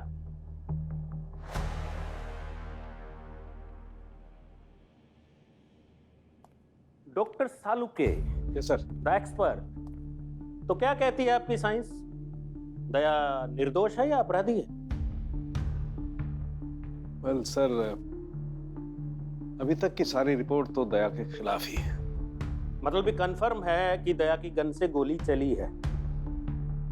जी हाँ सर। अच्छा ये बताओ, दया की जगह इस केस में कोई और इंसान होता और ये सारे सबूत उसके खिलाफ होते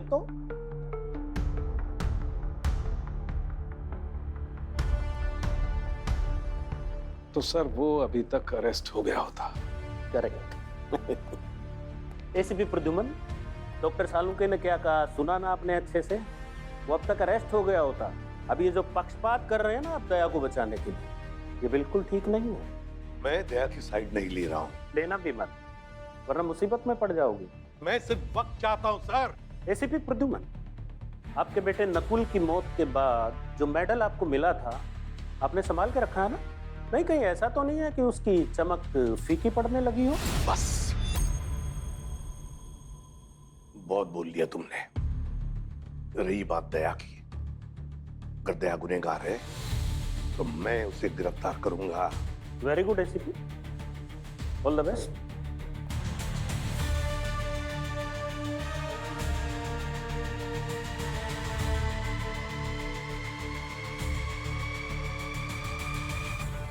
सीनियर इंस्पेक्टर दया, तुमने सीआईडी की और देश की सेवा की, उसके लिए बहुत धन्यवाद। आज से तुम सीआईडी का हिस्सा नहीं हो।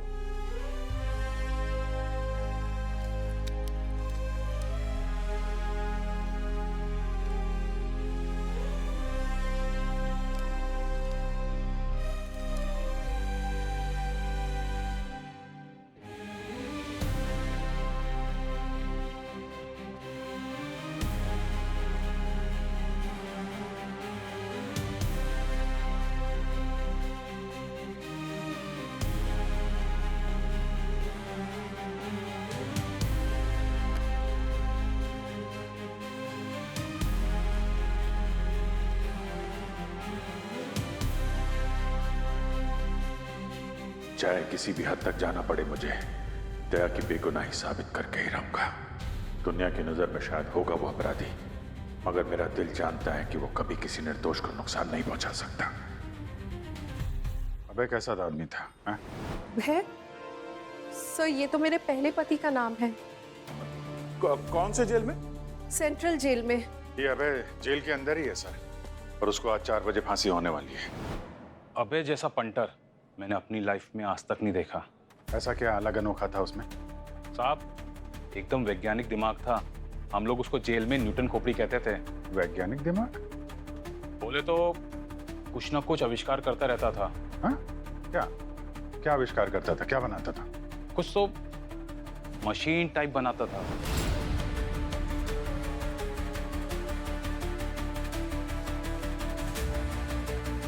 इतना भेजा था कि बड़े बड़े इंजीनियर लोगों को भी फेल कर दे। ये बताओ, जिस दिन फांसी हुई थी उस दिन उसका बर्ताव कैसा था? कोई पछतावा था उसे? डरा हुआ था? नहीं साहब, हंसते हंसते फांसी चढ़ गया।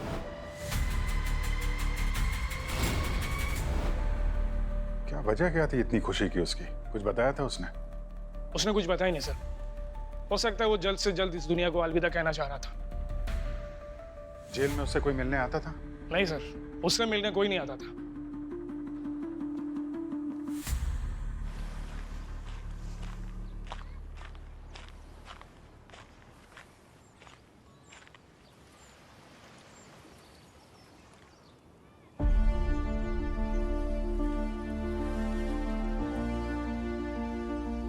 क्या बात है? एक सीआईडी ऑफिसर एक मुजरिम से मिलने आया है? नहीं, एक दोस्त आया है अपने दोस्त से मिलने। तुम्हें पता कैसे चला कि मैं यहाँ पर हूँ? अब यार इतना तो जानता हूँ तुम्हें, जब भी परेशान होते हो यहीं चले आते हो। सब कुछ खत्म हो गया यार, सब कुछ। इतने सालों की मेहनत, ईमानदारी, सब कुछ एक झटके में निकल गया। कुछ खत्म नहीं हुआ दया। सीआईडी के हाथों आज तक कोई भी मुजरिम बच नहीं पाया है, और इस बार भी नहीं बचेगा। तुम्हें पूरा यकीन है कि ये खून मैंने नहीं किया? यार मुझे तुम पे अपने आप से ज्यादा विश्वास है। और वो सबूत, वो तो कुछ और ही कह रहे हैं। अरे यार, तो और सबूत ढूंढ लेंगे ना, जिंदगी भर यही तो किया है। बस तुम हौसला मत हारना।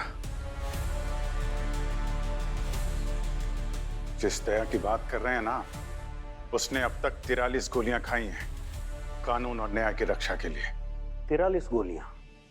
इतनी तो मैंने अपनी जिंदगी में चलाई भी नहीं होंगी। लेकिन उसने खाई हैं। कभी हाथ पे, कभी पैर पे, पीठ पे, छाती पे, पूरा शरीर छलनी है उसका। और आपने इतनी आसानी से उसको मुजरिमों के कटघरे में खड़ा कर दिया है। कभी सोचा है सर आपने उस पर क्या गुजर रही होगी? उसकी अपनी टीम उसका साथ नहीं दे रही है। एसीपी प्रद्युमन, चुप कराइए इसे, ब्रेक लगवाइए। ये अपना प्रोटोकॉल भूल गया है। ऐसे कोई डीजीपी से बात करता है भला? बिल्कुल नहीं सर। लेकिन क्या है ना सर, ये ऐसी बंदूक है ना, इसके बैरल से जो निकली हुई गोली वो रिवर्स नहीं आती सर। सर मेरी समझ में नहीं आ रहा है कि आप दया को गुनहगार ठहराने के लिए इतनी जल्दी क्यों कर रहे हैं? इससे तो जो असली मुजरिम है वो बच जाएगा ना। नहीं, तुम कहना क्या चाहते हो? तुम कहना चाहते हो कि दया को कोई फंसाना चाहता है। उसने दया से गन छीनी, गोली चलाई और वापस वो गन दया के हाथ में पकड़ा दी है? एक मिनट, क्या कहा आपने? मैंने कहा दया कोई दूध पीता बच्चा नहीं है, पहलवान है वो। कैसे कोई इतनी आसानी से उसकी गन छीन कर कहीं गोली चला सकता है? इतना तो तय है कि किसी ने दया को फंसाया है, लेकिन जिस किसी ने भी दया को फंसाया है उसे ये कैसे पता चला कि क्राइम सीन पे दया आने वाला है? हम में से कोई और नहीं। सर, जब क्राइम सीन पर मैं और दया सर यहाँ से गए, उस वक्त ब्यूरो में हम लोगों के अलावा और कोई नहीं था। किसी बाहर वाले को कैसे पता चला कि क्राइम सीन पर दया सर ही जाने वाला है? पूर्वी, तुम दोनों को रूपा के घर पहुंचने में कितना वक्त लगा होगा? सर, करीब पौना घंटा। 45 मिनट्स। तो अगर कोई दया को फंसाना चाहता था तो इतने कम समय में वो ये सारी तैयारियां कैसे कर सकता था? गड़बड़ है, कुछ ना कुछ तो गड़बड़ जरूर है। एग्जैक्टली एसीपी प्रद्युमन, मैं भी यही सोच रहा था। लेकिन ये अभिजीत है ना, ये हमें गुमराह कर रहा है। इसकी बात का यकीन मत कीजिए आप। सर मुझे लग रहा है कि कोई हमारी बात सुन रहा था सर। यू मीन टू से कि कोई टेबल के नीचे छुपा हुआ था और कान लगाकर सब कुछ सुन रहा था। Very funny. हो सकता है सर, हो सकता है।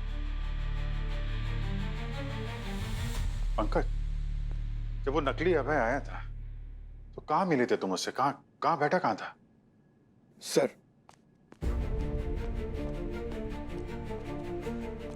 ये यहाँ बैठा था सर।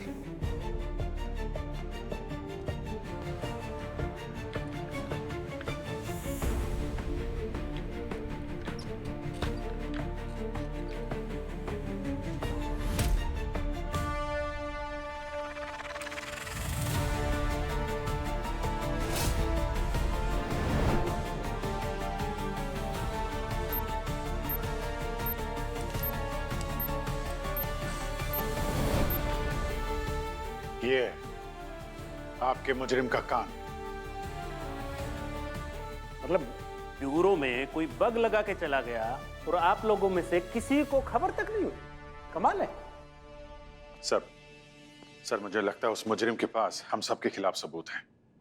दया की जगह मैं जाता तो मुझे फंसा देता, लेकिन उसने सुन लिया था कि दया आ रहा है तो इतनी देर में उसने दया को फंसाने की तैयारी कर ली। पूर्वी, दया सर के साथ जाओ। लेकिन तुम उस सबको फंसाने के लिए ये जो सबूत उसके पास हैं, वो सब मिले कहाँ? ऐसे सबूत तो सिर्फ एक ही जगह पर मिल सकते हैं। लेकिन कहाँ?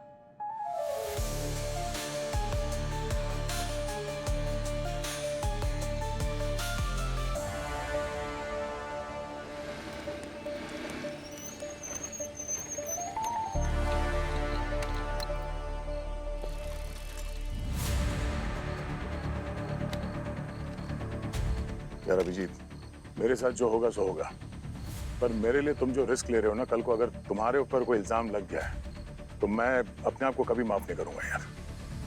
क्या बात कर रहे हो यार? दोस्त कहते हो फिर ऐसी बातें भी बोल रहे हो? कुछ नहीं होगा, चल के तुम्हारी बेगुनाही का सबूत ढूंढते हैं। अभिजीत, मेरी समझ में बात नहीं आ रही है। अगर इस नकली भाई ने हमारे ब्यूरो में वो बग लगाया था पूरी जानकारी लेने के लिए, तो क्या उसने पहले से सारे सबूत इकट्ठा कर रखे थे हमारे खिलाफ, हमें फंसाने? एग्जैक्टली दया, गन रेंज से उसने हम सब की बुलेट्स और शेल इकट्ठी कर रखी है।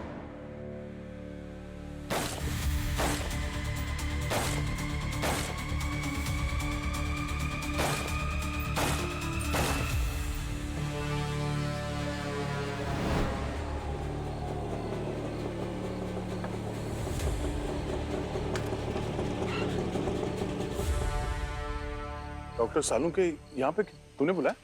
क्या बात कर रहे हो यार, इनको क्यों बुलाऊंगा मैं? क्या सोच रहे हो भाई? ऐसी चीजों के लिए सालूके को किसी इनविटेशन की जरूरत नहीं है।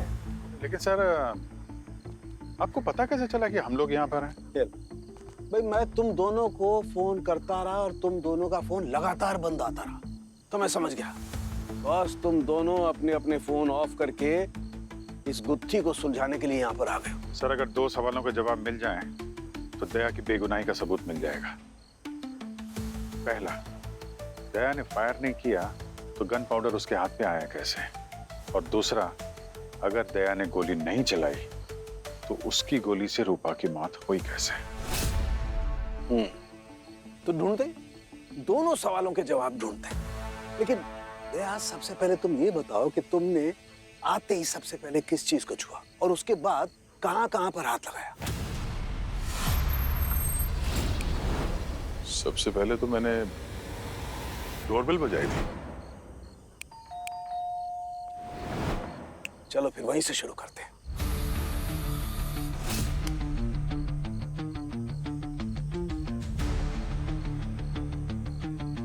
यहां पर कुछ नहीं है बॉस।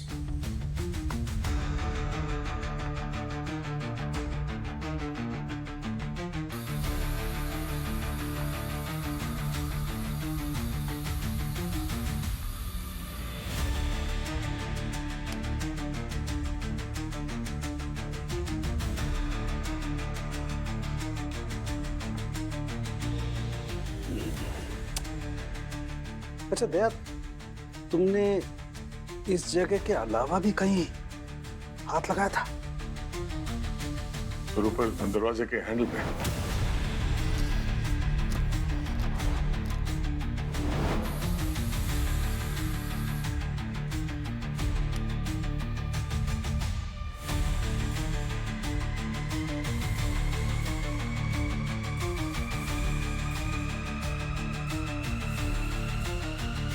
यस यस बस अभिजीत, यहाँ से आया है गन पाउडर दया के हाथ पे।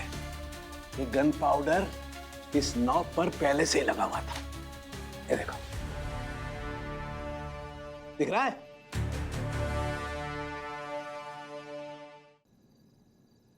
एक सवाल का जवाब तो मिल गया कि दया के हाथ पे गन पाउडर कहां से आया। अब बस ये पता चल जाए कि दया के गन से रूपा का खून हुआ कैसे। तो ढूंढते हैं ना अभिजीत, इस सवाल का जवाब भी ढूंढते हैं। तुम एक काम करो, तुम इस बेड पे सो जाओ। सर मैं यहाँ सोने थोड़ी ना आया हूँ। अरे मालूम है यार, लेकिन सवाल का जवाब ढूंढने के लिए थोड़ी देर के लिए लेट जाओ। मैं ये जानना चाहता हूँ कि रूपा को गोली किस एंगल से लगी। हाँ, लेट जाओ।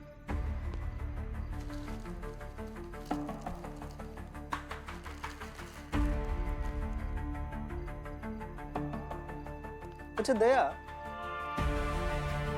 तुम जब गोली चली तो कहाँ खड़े थे? यहाँ पर से, इस जगह पे ऐसे। और तुम्हारे हिसाब से खूनी कहाँ खड़ा होगा? हाँ, सामने खिड़की के पास। वो शायद यहाँ पे ऊपर जूते थे। हाँ। और वो शायद पर्दे के पीछे था।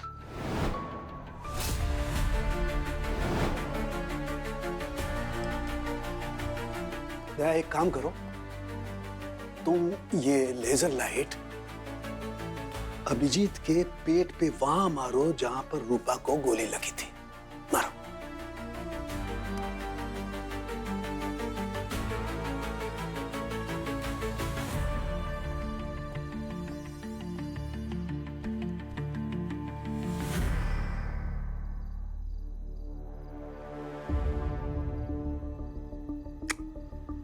नहीं बॉस, रूपा को इस एंगल से गोली नहीं लगी। फिर तो सर सारे एंगल से चेक करना पड़ेगा। रूपा को गोली लगी तो लगी कहां से।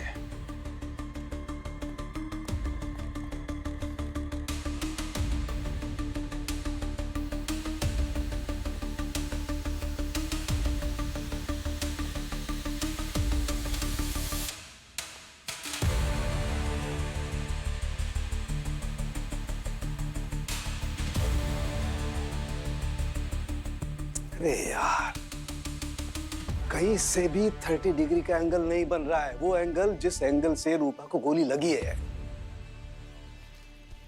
सर हाँ। रूपा को गोली पेट में लगी है और 30 डिग्री से एंगल तो तभी बनेगा जब कोई ऊपर से मारेगा। मतलब अगर वो यहाँ लेटी थी तो जहाँ दया खड़ा है, अगर वहां से थोड़ा हाथ आगे करके मारेगा तो सीधा 30 एंगल बनेगा। राइट। अभिजीत, उस रात मैं यहाँ पर था सामने। अगर खूनी यहाँ पर होता तो मुझे दिख जाता। और जहां तक मुझे याद है वो वहां पर पर्दे के पीछे था। यार उतनी दूर उसे कोई एंगल बन ही नहीं रहा है। बिल्कुल एंगल तो यही बन रहा है, खूनी को यही होना चाहिए। मगर मैंने उसको वहां पर देखा, उस वहां पर्दे के पीछे, यहाँ पर जूते यहाँ पर थे और वो यहाँ पर खड़ा था ऊपर। नहीं यार, वहां से तो एंगल हो ही नहीं रहा। 30 डिग्री एंगल से गोली चली है ना, उधर से तो हो ही नहीं सकती। हाँ यार, जो मैंने उस रात देखा मैं वो बता रहा हूँ। अरे यार, तो फिर गोली कहां से चली? ऊपर से चली कि नीचे से चली?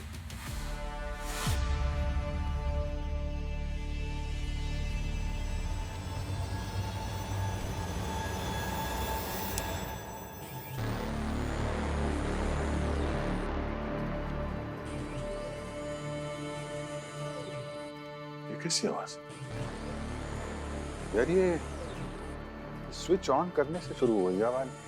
ऐसा लग रहा है कुछ मशीन चल रही है कहीं। ये कैसी मशीन है? कोई कपड़े धोने की मशीन तो नहीं है?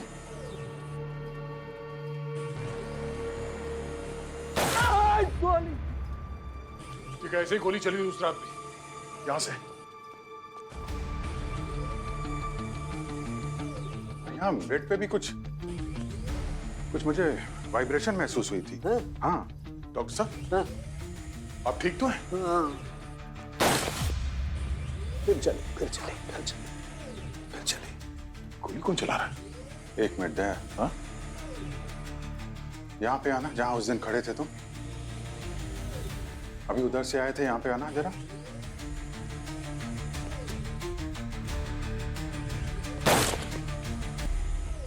यहीं पे गड़बड़ है, यहीं पे कुछ ट्रिगर पॉइंट है दया। उस रात भी तुम यहीं खड़े थे। हाँ, और जब से मैंने ये स्विच ऑन किया है, जब जब तुम यहाँ पर आते हो गोली चलती है। इसको निकालो जरा, ये कारपेट।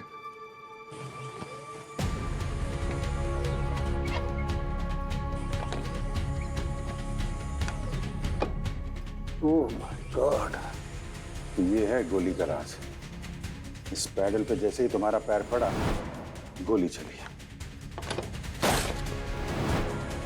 ये 30 डिग्री है तो ऊपर से बनेगा या फिर नीचे से, बेड के नीचे से।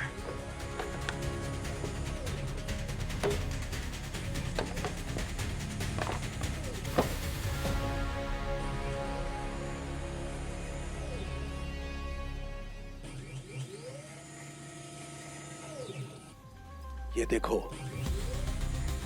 ये है वो मैकेनिज्म जिससे गोली चलती है।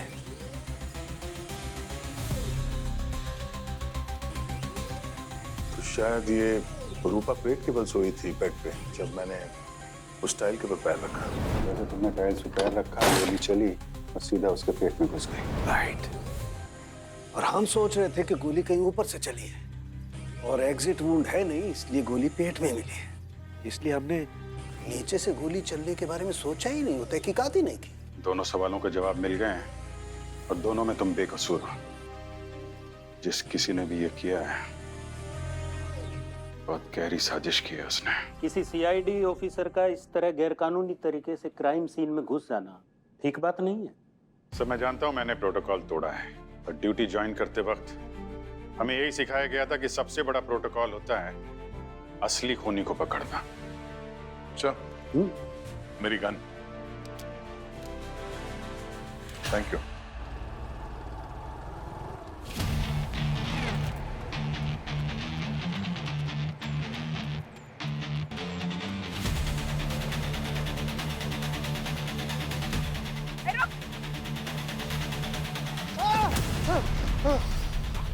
नकली अभय बन के ब्यूरो क्यों आया था? ओह, तो ये सब तुम्हारा किया था?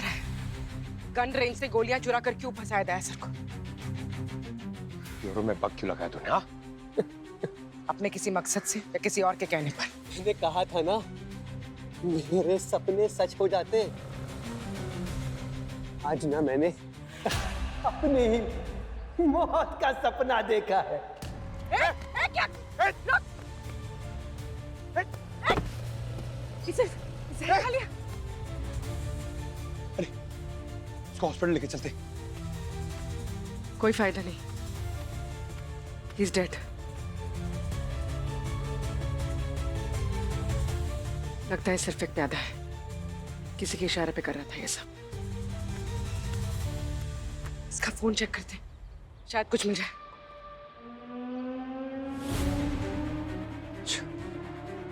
इसके इशारे पे सब कर रहा था।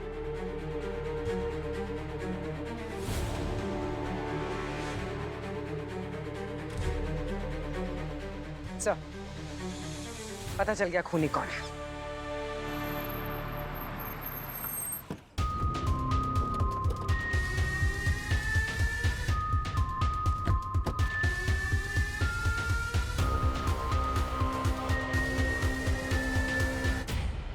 तो बताइए सर, हमें यहाँ क्यों बुलाया? पर इन्हें अभी तक जेल क्यों नहीं भेजा? मेरी मरी हुई पत्नी को इंसाफ मिलेगा या नहीं? मिलेगा मिस्टर विवेक, जरूर मिलेगा, लेकिन असली खूनी को जेल भेजने के बाद, जो इस वक्त यहीं पे मौजूद है। तो कहना क्या चाहते हैं आप? इन्होंने रूपा का खून नहीं किया? नहीं, मैंने नहीं मारा। किसी ने सीआईडी ऑफिसर्स के फायरिंग रेंज से गोलियां चुराई ताकि रूपा को मार के हमें फंसाया जा सके। लेकिन हम में से गन रेंज के आसपास कोई गया ही नहीं, फिर खूनी यहाँ कैसे हो सकता है? खुद नहीं गए, मगर नकली अभय को भेजा अपने जुर्म को अंजाम देने के लिए। नकली अभय? तो कहाँ है नकली अभय? बुलाइए उसे। एक्चुअली वो भी मर चुका है। क्या बात है हरीश? बहुत तकलीफ हो रही है अभय की मौत की खबर सुन के? तकलीफ क्यों नहीं होगी? इसका भाई जो था। सर, ये देखिए सर, ये हरीश की अलमारी में क्या मिला? अच्छा, तो इस वैज्ञानिक यानी असली अभय की डायरी है। तो नए नए आविष्कार करता था। फर्श पे लगे टाइल के नीचे लगा हुआ वो मैकेनिज्म वो असली अभय का बनाया हुआ था।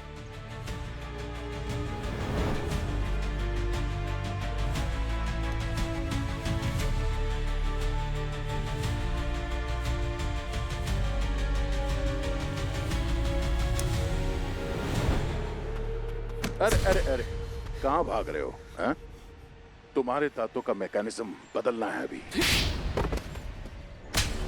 अभय सर हमारे आइडल थे, एक नेक इंसान। उन्होंने मेरी और मेरे परिवार की इतनी मदद की है ना सर, ना जाने कितने एहसान है उनके हम पे। जब कानून ने अभय सर को फांसी की सजा दी तो हमें ये बहुत बड़ी नाइंसाफी लगी। वाह रे वाह, तुम दोनों को नाइंसाफी लगी? 4 मासूम लोगों का खून किया है उसने, अपने दोस्त सुमित के पूरे परिवार को मार डाला, और तुम कह रहे हो नाइंसाफी हुई? हैं? नहीं मारा था सर उन्होंने सुमित के परिवार को। वो तो बेचारे गलत समय पे गलत जगह पे मौजूद थे। उनकी जान ली हमारे सिस्टम ने। एक निर्दोष को फांसी की सजा दी है। हमें विटनेस बनाकर हमारे स्टेटमेंट को तोड़ मरोड़ के उनके खिलाफ इस्तेमाल कर दिया है सर। जज साहब ने भी यही कहा था सर कि सारे सबूत उनके खिलाफ है, इसलिए उनको फांसी की सजा दी जा रही है। जबकि अभय सर के पास सुमित के परिवार को मारने का कोई मकसद ही नहीं था सर। अब आप ही बताइए सर, ये गलत नहीं है क्या? इसलिए हमने एक प्लान बनाया कि एक सीआईडी ऑफिसर को ही खून के इल्जाम में फंसाएंगे, और फिर सारी दुनिया तमाशा देखेगी कि कैसे बिना मारने के मकसद से सबूतों के आधार पे उसे सजा मिलेगी या नहीं। ये काम सही तरीके से भी तो किया जा सकता था, पिटीशन फाइल कर सकते थे, लेकिन तुम लोगों ने एक निर्दोष की जान ले ली। कोई निर्दोष नहीं थी सर वो।